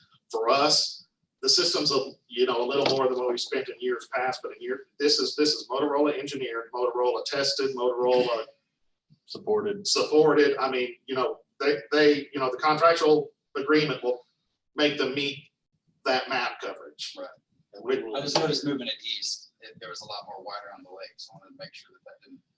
The challenge with that is, and it's terrain. You've got, you can see, I mean, the map's pretty indicative of the terrain there. You've got the low-lying areas, and like Sean mentioned, there's some times where there may be a spot that is so far below grade and blocked, you're never gonna get a signal. But his Statue of Liberty and analogy is something that a lot of Unfortunately people works. will raise their radio up, you know, head to level, and it's gonna work. So- We just don't guarantee that. Just like Jared said, we were very conservative in what we'll put on the map because we are 100% gonna stand behind it. And whatever it took to meet that, if we have to put a site in out of our own cost to meet that, it'll be done. You just don't think moving it to the east is gonna, out of Metal Arc is gonna impact the lake transmission? So this is not using metal arc at all. So in the current design. So this is using the Stinnett Tower and the Central Tower. Right. Most of the white one had a lot more color around. I meant on the lake. Moving it from Metal Arc to No, Central. so we did look at, I'm sorry, I see what you're saying now. No, we did look at Metal Arc as a potential tower site. There was not any benefit to that site from Central. So Central actually is on higher elevation, actually provides better coverage towards the lake. And a lot of down in the holes, the best way to get that is to get a higher tower site. Of course, as you add height, it gets incrementally more expensive. There's a balancing act of height versus do I just start to shoot over people? So, and the other part of that, mind you, this is with the radio on the hip. So if I'm using the tower that's north of town here and I'm sending my radios on the south side of my body, that's going to affect coverage. And so simply turning or taking the radio off the hip is going to greatly affect that coverage. Well, we looked at 3 tower side systems. We looked at moving the tower side to our standpipe there in Buena Vista, which is behind the golf course up on the hill. We looked at the Sanford, possibly doing it at the Sanford Dam. And we looked just the the increase that you got, you know, you especially with the third tower site is, yeah, we could cover the whole county, but you also added $1 million to the project. We spend several. And so the cost benefit analysis there is, I mean, you know, I know this county well enough to know how many people are in that far eastern part of the county. Are they worth $1 million? I mean, that's. They think they are. I know. Those are my letters. Well, and that was the deal. We spent, myself and some of our engineers, as well as Jerry and Jason, we went all over different parts of the county, looking at different tower sites, looking at, okay, there's a tower here, or hey, we can build a tower here. The cost benefit analysis of that is very difficult. And that's not to say that the county shouldn't do that. That's to say that this is the best benefit for us to participate in. If you want to build a third tower site, have at it. Yeah. It's on us, right? It's on you, because, you know, we're pretty well covered, but, you know. Commissioner, I've often asked, can I provide 100% coverage? The answer to that is absolutely I can. Can we afford 100% coverage?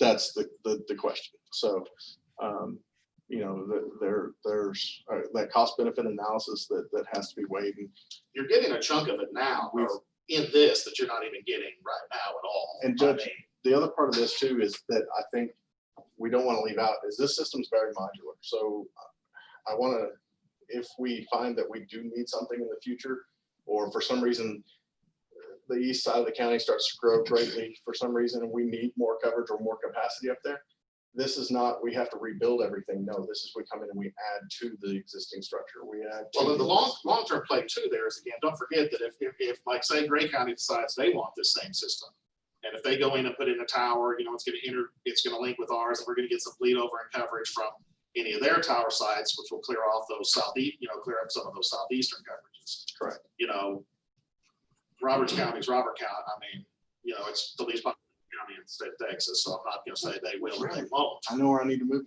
Carson and Gray County, and upgrading their system. Carson County, we already took it another step for them for the upgrade. And that's what they're just trying to do, build this out through the panhandle to where the interoperability is seamless. It's on a police chase, you can, you know, communicate with your dispatch center on your portable, out chasing a subject across the field on your portable, and, you know, in middle Potter County. Without having to change channels. That you wouldn't, there's no way you could do that. It would be having to communicate with somebody there on scene who had that capability of doing that. This, it's seamless. That's what we're trying. There's definitely incremental benefit, and it will only get better if other people come onto it, you know, and that's the hard part with any of us, just y'all just like us, is, you know, it's one thing to know the need, it's a whole other thing to fund the need. So basically what you're saying is if surrounding counties jump on this same system, then it just increases everybody's. Right, correct. Yes, Texas it's very doesn't similar. not have a digital repeater up there. They have a repeater on this signal tower here. It's not a digital repeater. It's not. It's just a VHF. Okay,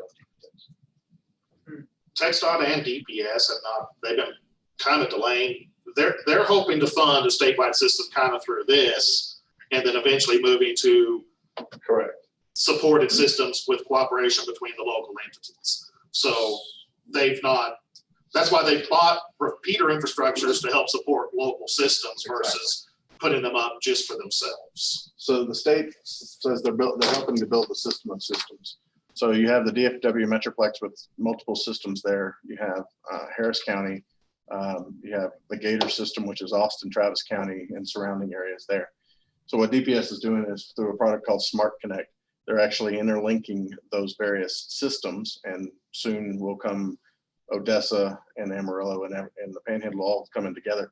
These systems will be linked together through Smart Connect. You'll be able to talk from here to Austin if need be. So different things like that you're starting to see. And then what the point is with DPS is using these sites to help fill in areas of need and communities that are willing to help participate. Their agreement will make sure that they can use the system, and that's what they're getting for donating $700,000, $800,000 repeater site, plus they do pick up part of the annual maintenance costs. not all of them, because the system that we're tying to Amarillo's got a higher tier than what the state's bought, so we have to pick up the difference on that one site. But the state's participation is now both our capital and our annual maintenance.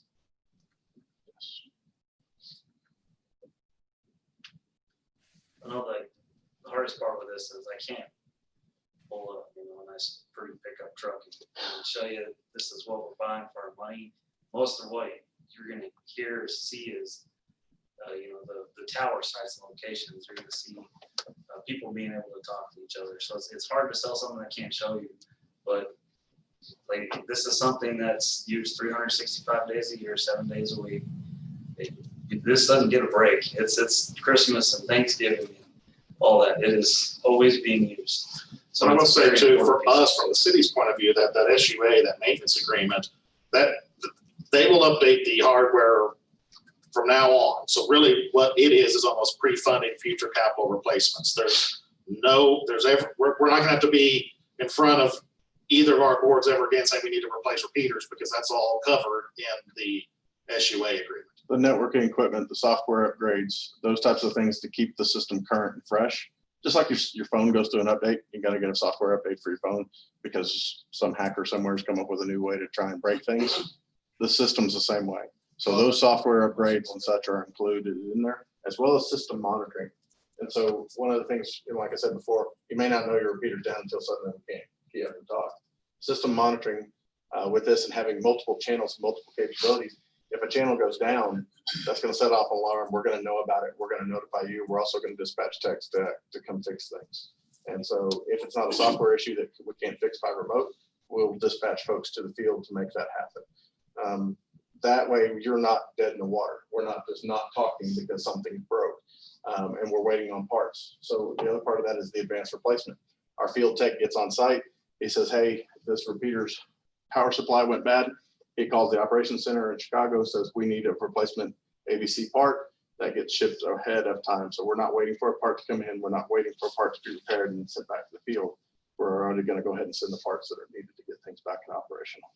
And that's part of that ongoing maintenance program that we mentioned earlier.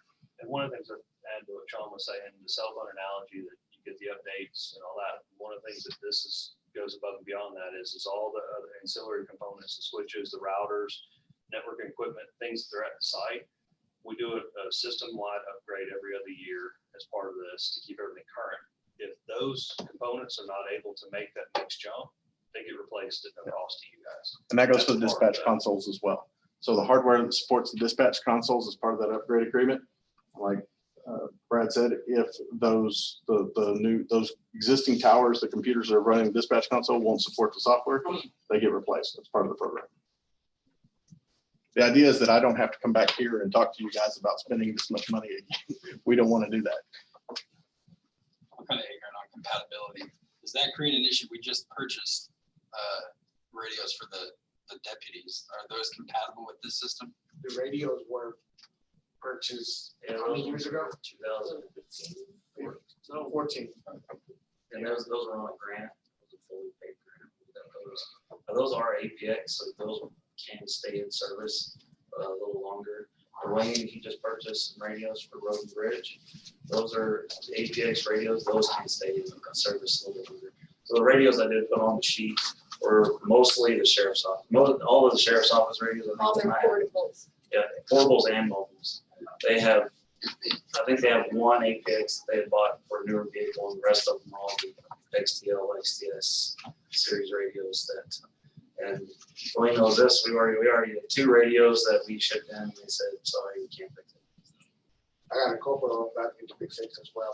Yeah, so we're already to that point of we're gonna have to buy radios anyway. It's just which one. See, the thing about radios is that they're being utilized all day long, on, off, switching channels, fighting with people, dropping them. It's just to expect a radio to last more than 6-7 years.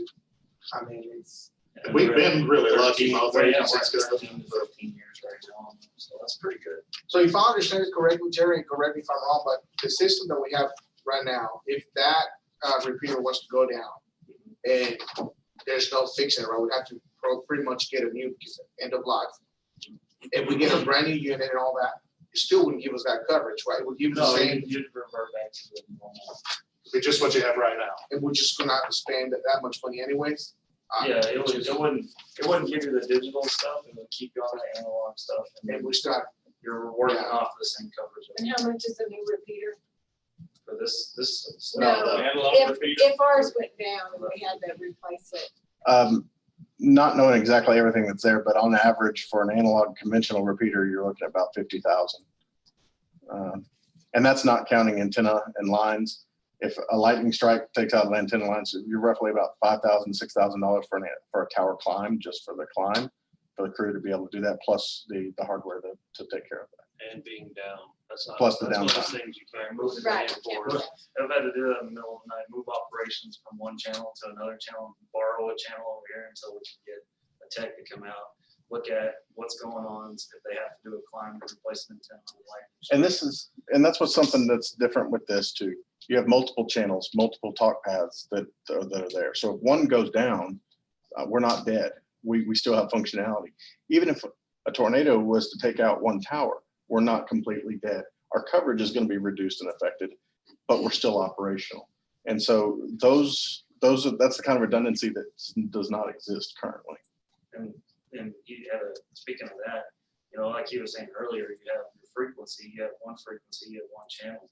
But this here being on top groups, we have a ability to expand to different, more and more top groups. If we want to expand our so-called channels or top groups, we can have more if we need it. It's kind of like your phone system. You probably only have 8 actual outside lines coming into this courthouse, but every office has multiple lines that you can dial straight in.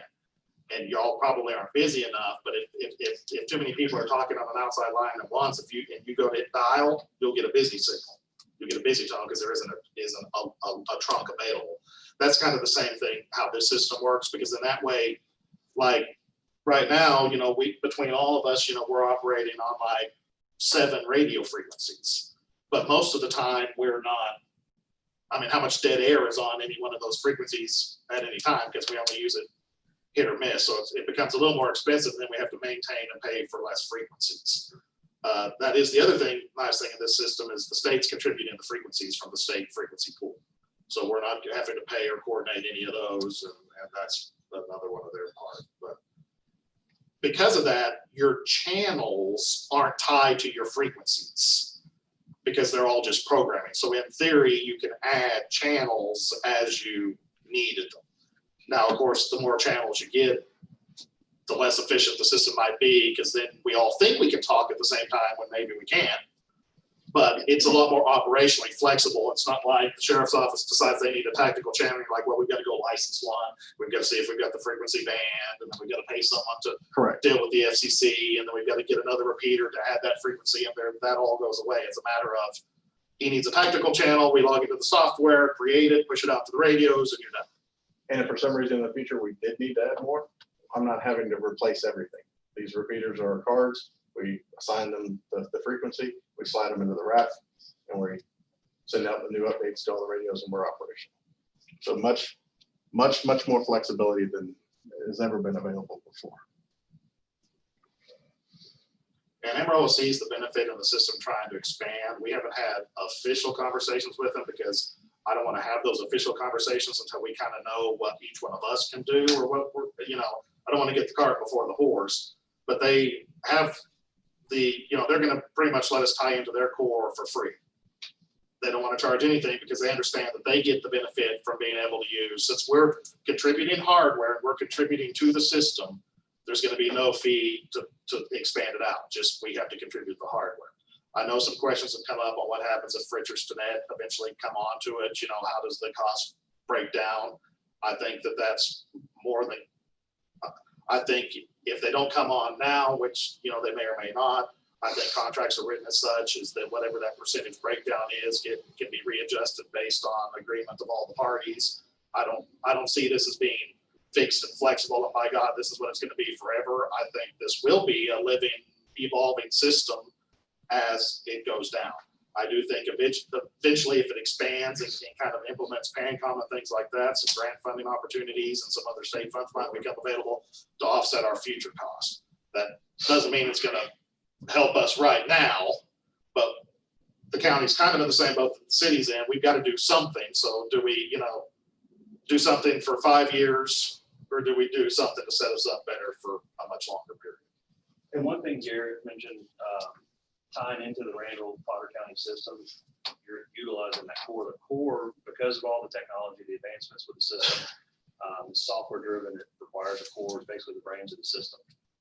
That's about $1 million savings. If you guys decided to do your own standalone system for the county, you would have to add that as the component, the brain to the system. So that's one of the benefits of being part of a regional system, because it's a shared cost. The value here is they're not even charging, or you're not paying for that cost, which can end up being tens to 100,000 a year, sometimes depending on the network and the partner. So I was pleasantly surprised and pleased that Amarillo was very well, they see the long-term benefit of that, and if we put our own core in, there's a likelihood that the state might withdraw their repeater, because their benefit is to reduce the number of cores, because it's the cores that have to talk together to get their statewide system. So the more cores there are in the state, the more money it costs for them to coordinate them. Correct. So the benefits there for Amarillo, the benefits also there for the state. So I don't know, it's really interesting to me, and was I a little excited to see all these agencies, kind of working together to try to fix a problem we all know we have, knowing that it takes a little bit of time and it's incremental steps. But, this project really is, coordinating multiple agencies at multiple levels. One thing I failed to mention earlier was from a purchasing perspective. This is all quoted on Texas DIR contract pricing, and HGAC contracts are available for purchasing as well. We do this throughout the state on a regular basis. So contract pricing there to make that available to you is already done.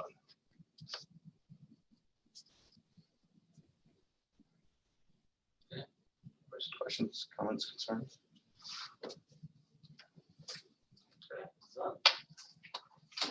Larry, do you have anything?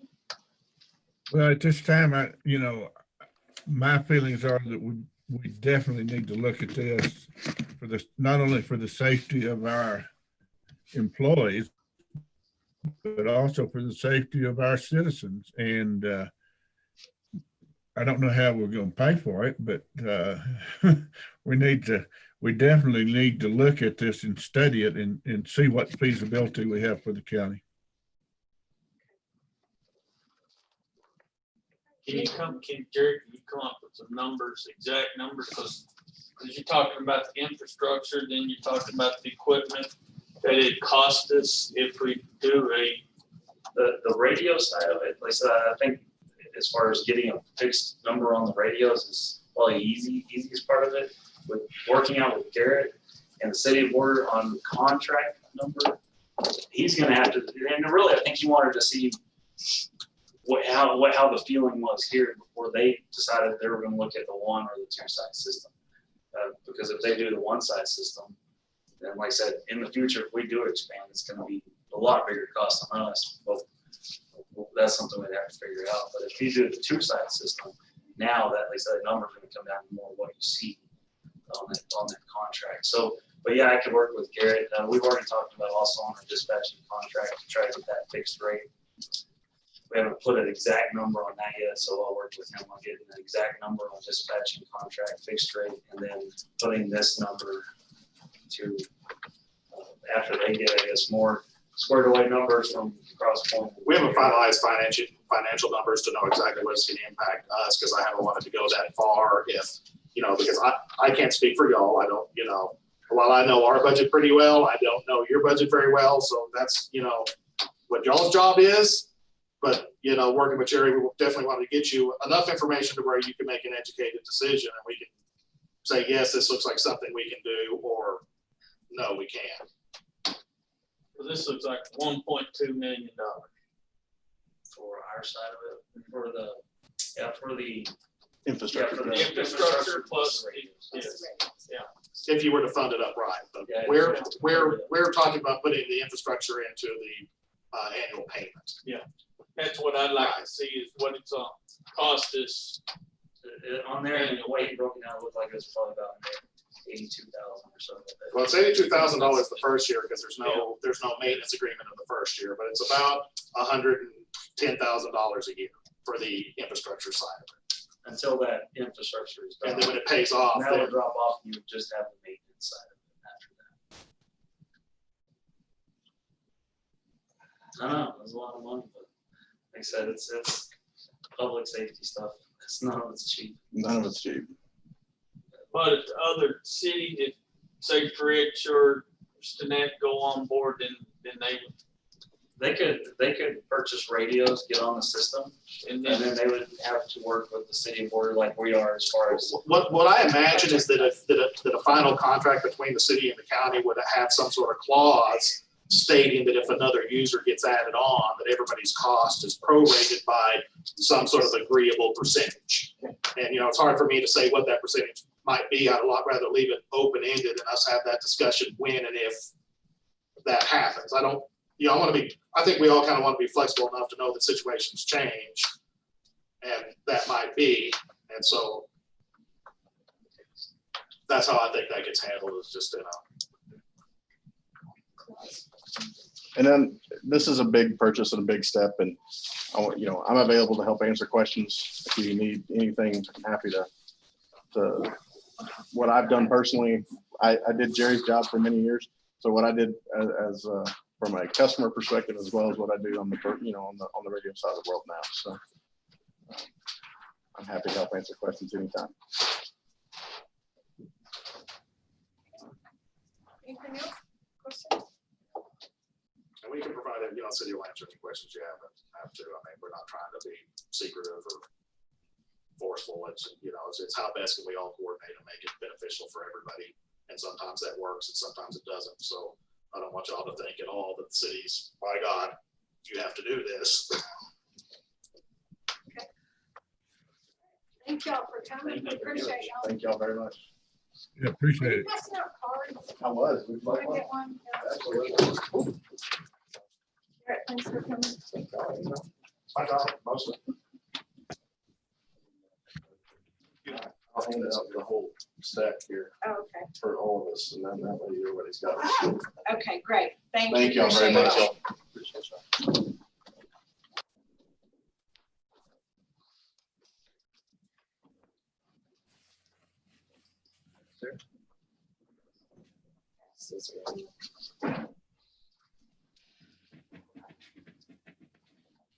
Leslie, if you're listening and want to run up, that'd be great. I'm here. Oh, are you going to come up or do you want to present from there? I can come up. Okay. All right. There's 3 different cards there. Sean, Brad, Stephen.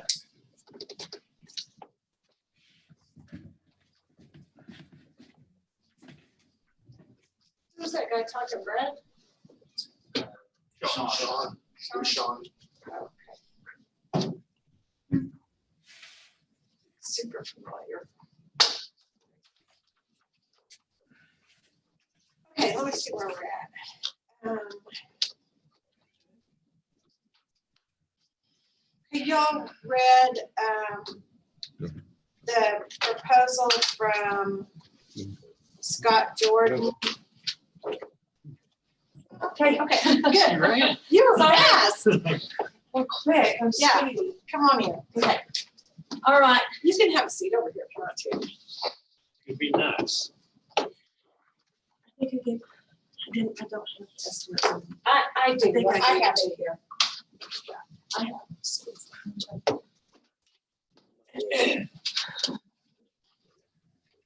And Leslie's here to talk to us about the increase in her budget for the some work she wants done there.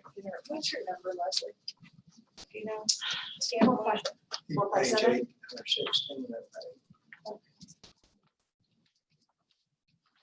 I'll dig it out. Okay, start talking. Okay, what I have been looking at, and this was all pre-COVID also, was building a counter across the entrance of my office for some security.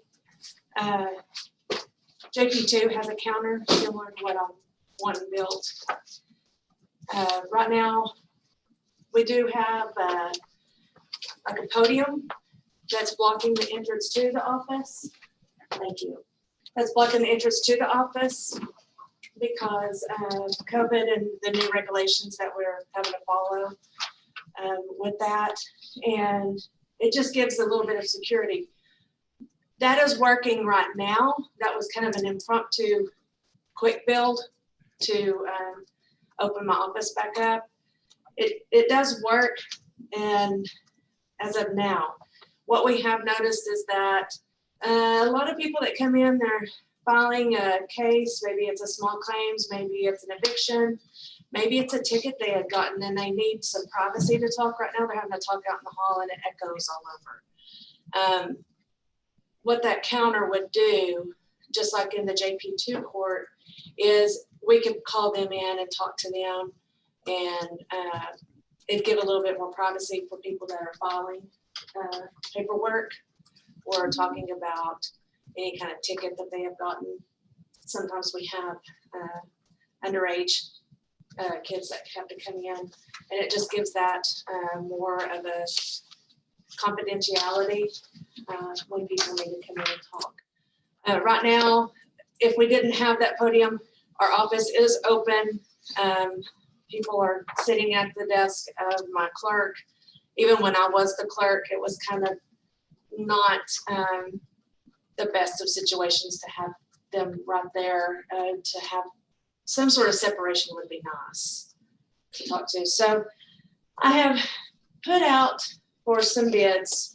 COVID kind of, and the shutdown kind of knocked some of that out in our timeline. I did, however, have one that did come and give me an estimate on building this, and the estimate is $3,400 is the total bid. It's 3 days of labor and materials. That is the whole counter, gonna have shelves under it for our paperwork.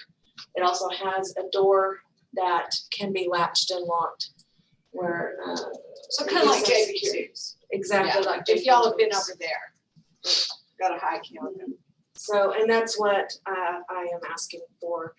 Like I said, I talked about this pre-COVID, and then this all happened, and it's kind of put my getting estimates delayed. So are you expecting anyone else to provide you with an estimate? I am expecting.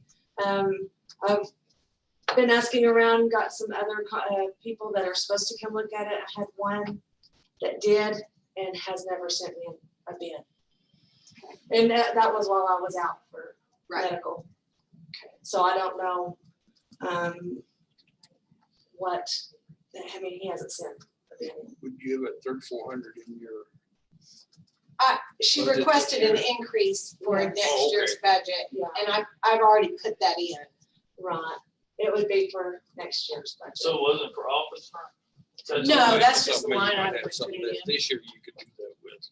I'm sorry. Yeah, You it's don't kind have of, it this year. I'm not certain.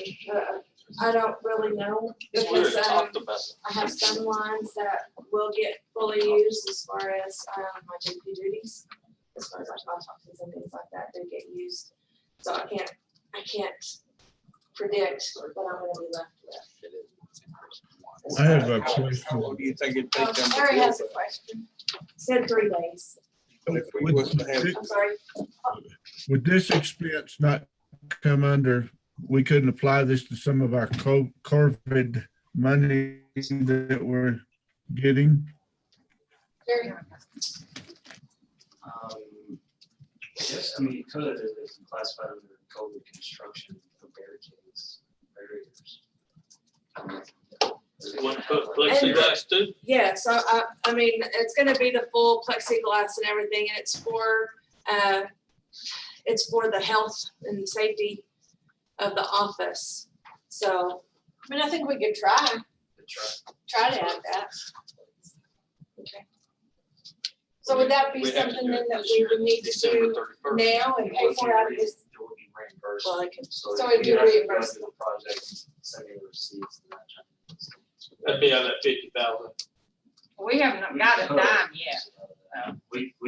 If we hadn't reached that mark yet, which I think we're at like 22,000 or something. I don't know, we haven't got anything.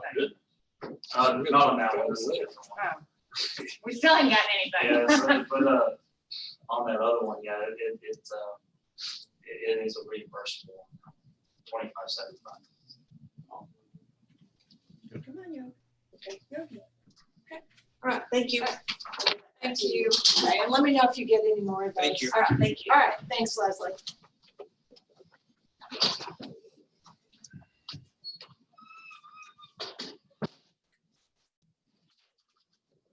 Okay, so y'all read the proposal from Scott Jordan in regards to vehicles for the constables. That's just,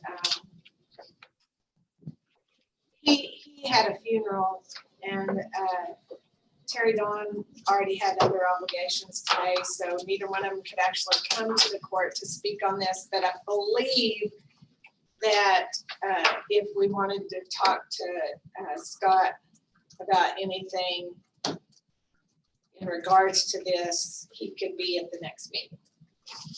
The thing of it is, I mean, he mentioned the other constables in other counties. In other counties of our size, we're paying about $13,000 a year more for the constable's salary than the other. Gray County, we're paying $47,932. Gray County is $34,661. Alcatraz is $29,439, and Wheeler's only $14,604. So our salary is so much higher than the rest of them that I think it'd be kind of. I mean, if he might want to take some of his salary so we have a car, but I don't see that we. That's my personal opinion.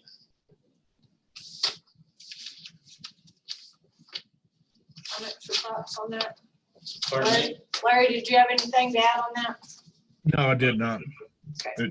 I think until we have the election and have the sheriff in place, we should wait on that.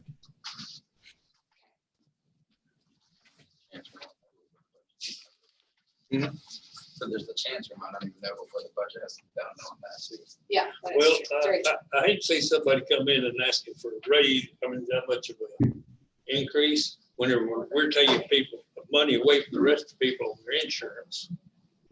And then give them extra. I have a problem with that. I'd like him to be here though. Huh? I said I'd like him to be here to talk. Just, I don't know so much that we're gonna increase it, but they're asking for more money to be put into the sheriff's because of that to offset it. Well, I mean, but if they get a car, that's a raise for them. What would be donated from the sheriff? I mean, no, if you give me a car to drive and I don't have to buy the insurance stuff on it, I'd say that's a raise. I mean, as a county commissioner, I don't have a car to drive. And the sheriff probably give me one if the court approved it, but I just don't. I did notice that too. I did notice that too, though. The budget for the constables in other counties are less, raises 10,000 overall less than ours. It's 13,000. So.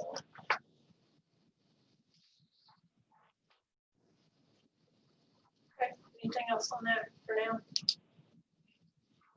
I'll talk to Scott, see if he wants to come talk to us next meeting.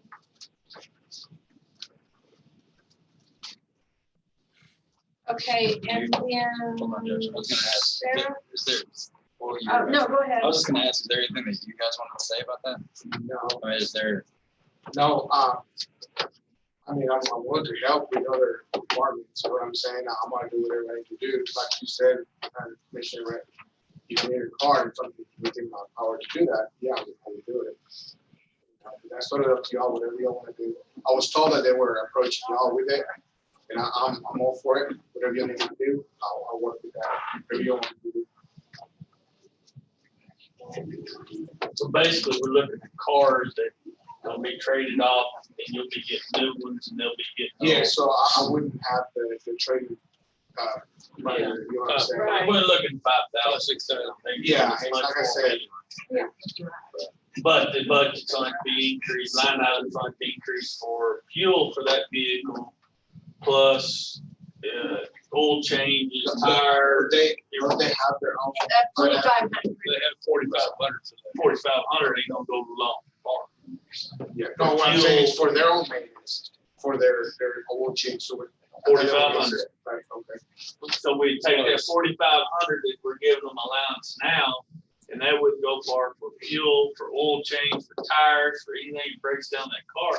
So we're gonna have to increase that by probably, what do you say, Dwayne, 15,000? Probably so, but it's gonna be a war out part of it. It's gonna be a war out car, yeah, it is. It would be, yeah.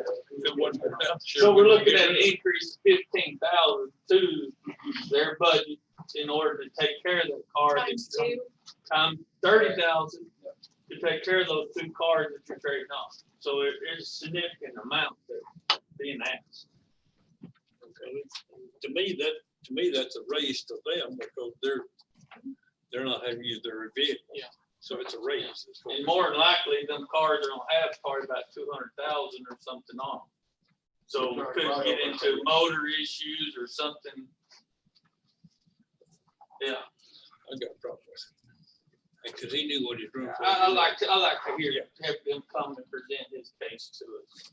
Like Chris said, he said also, Got the car.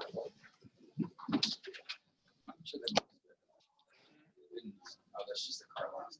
it's just the car now. Well, see, whenever they, years ago, everybody had a car. They gave a $300 allowance then for commissioners and everybody, them too. And then later on, we gave $4,500 more dollars. So actually, they're getting $3,800 for car allowance. I mean, $4,800. No, they're getting more. The They could get 300's just in their 300 salary. bucks. Yeah, it's just in the And it's salary. been getting a raise though every time. Yeah, But it's on 300 of that is our car allowance though. When you get 3% raise, when you get 3% raise, you get a 3% on that $300 to get years ago. $300 a month, which would be $3,600 a year. I like to hear what he said. I know he's on, be more visible with a car and everything else, but, I don't know. Buy a decal, slap on the ones that they're using. I don't know. Good magnet. Yeah, We didn't know Bill Griffin used to have one on his. Kathy, did Bill That was Griffin, before my time. he had a magnetic one on his years ago. Get something like Pizza Hut, like a little Yeah. We deliver. Be like the old highway, had that one red light on top, magnetic red light.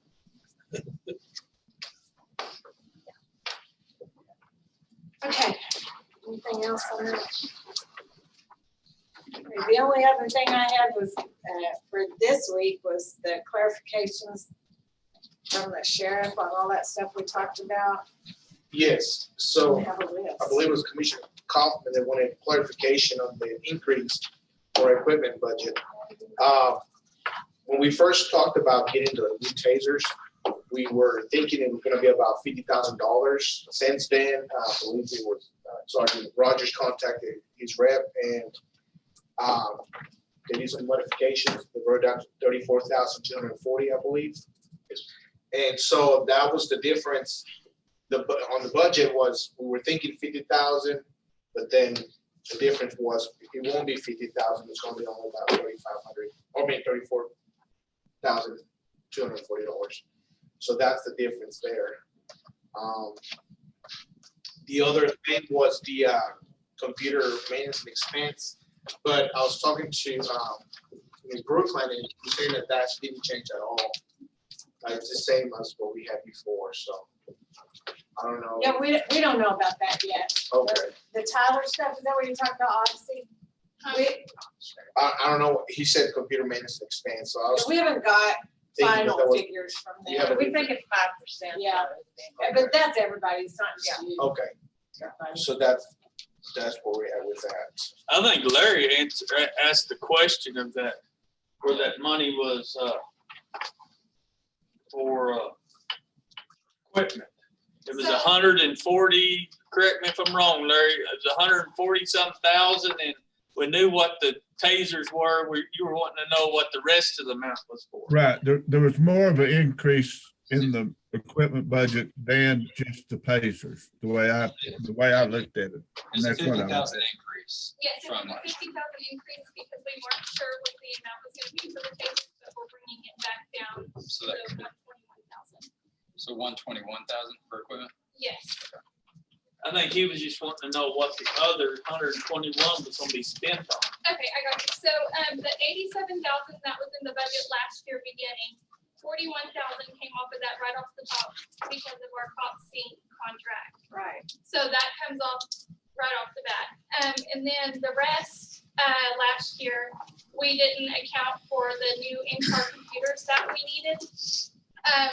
We also are struggling with some other equipment that we need to get taken care of. But we wanted to be good stewards with our money, and so we've kind of held off. I know some of the radios are having issues, and then I also know a couple of the body cams we've got to get sent off and fixed and things like that. So that's kind of where that was coming into play. I know that we were using some of the equipment when we got patrol cars. When we bought those other ones, they were just plain vehicles. We had to outfit them with lights and sirens and decals. Since we're going through our cages, we're going through the Defender now. They've pretty much come outfitted. You know, we have to put in a radio, we have to put decals on there, and transfer the camera systems to the new vehicles. So that cost is going to come down as well. So, but that's what we had on the equipment. A lot of that stuff came out of there, out of that line item. So we're trying to cut as much as we can, but we can't predict the future, what we're going to need. So. Did that answer your question, Larry? I think I've got a handle on it. Thank you, Commissioner. So Brooklyn, you want me to reduce that to 121? Yes, ma'am. Okay, maybe.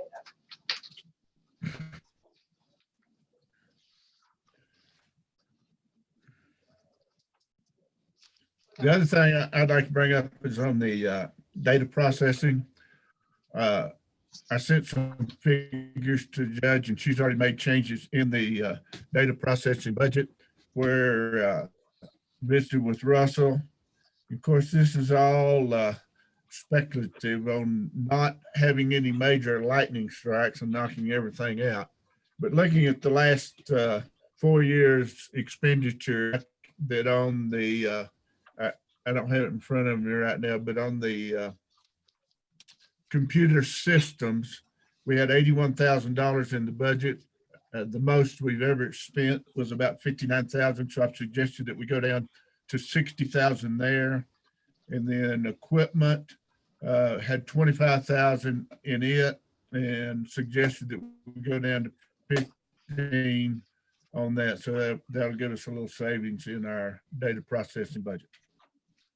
And I've made those changes. Right, they're already in the changes. Prior in to the summer. budget, but just wanted to notify the commissioners on those changes.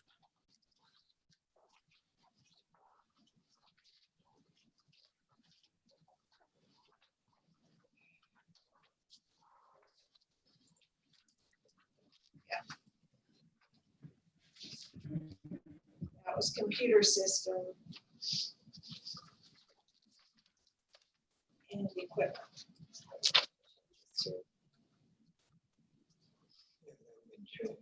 Yeah.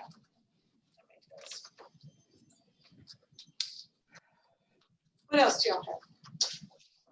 Judge, you sent me that email in reference to the. Yes. So we got some numbers for you. Okay.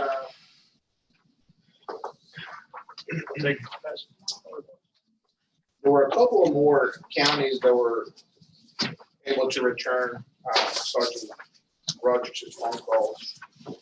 So we made a couple of changes to the original also sheet. The main thing you were talking about, you were asking about was the clerical staff. As you can see, there's numbers vary from 1 all the way to 5 people. We have 4 clerks at the office, including Ms. Brooklyn. So also, one thing I wanted to point out here is that a lot of these counties that have less clerks, they do have specialized officers that deal with what typically our ladies at the office deal with, being civil or entering warrants, stuff like that. Ms. Brooklyn, she does as administrative assistant, dealing with budgets and phone calls and serving as a liaison between different agencies. Also report, approving, writing, collecting all the information for cases to go to the county attorney's office or district attorney's office and other agencies as well.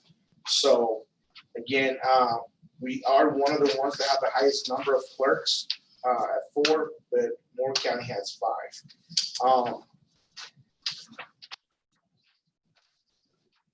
But again, Moore has 3 specialized, even though they have more clerks than we do, they have 3 specialized units, 14 deputies, plus 3 administrators as well. So I don't know. It's just Thank you for getting that information. okay.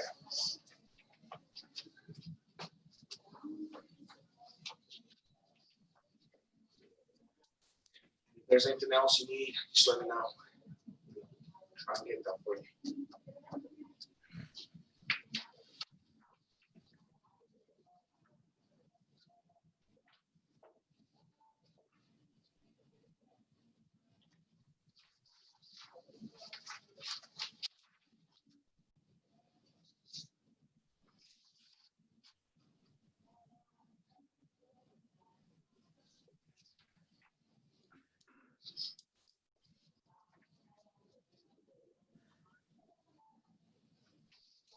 Okay, did y'all have any more questions for the sheriff?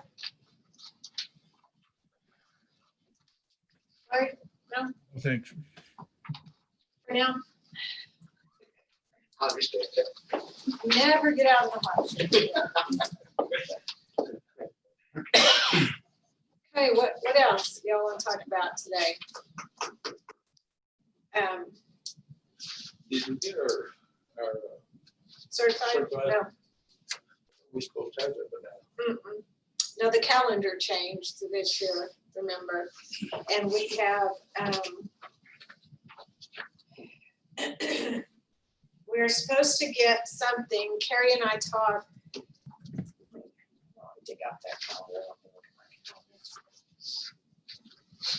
Okay, so they should have that to us. We have a meeting on the 27th, and we should have it by then.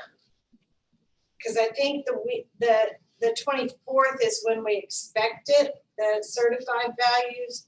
And Carrie will work, she said, that weekend. So by the 27th, we should have figures. And then we have a meeting again on the 30th where we have to set the budget and the tax rate, or proposed, not the actual. Right. Yeah, but that has to be done on the 30th. that's when we said that we jumped out and we can't go up. Right.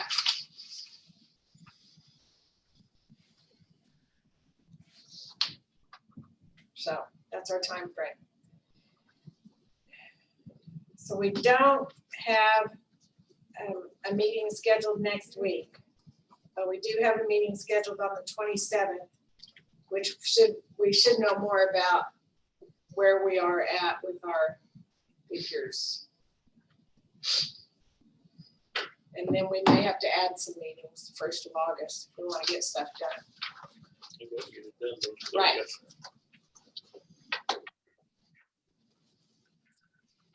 Not if we want to, Questions? because we got it. Comments, budget, okay. Did I send y'all this, or did y'all get a copy of this? This, about the tax properties Oh, yeah. Yes. from Eddie? Oh, yeah. Okay, Yes. to just be looking at that and thinking about that, okay. Probably have that on the agenda next time, possibly. If they. Couple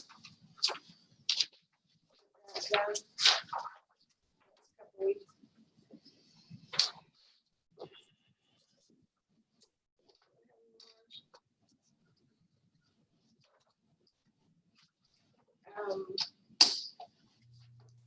Anything else that y'all can think of before we adjourn? Larry, anything? No, I don't have anything. Just want to thank you for letting me zoom in. Well, I'm glad you could be with us. I know it was warm down there in y'all's country, but it's pretty hot up here too. It's already up to 76. Oh, darn your luck.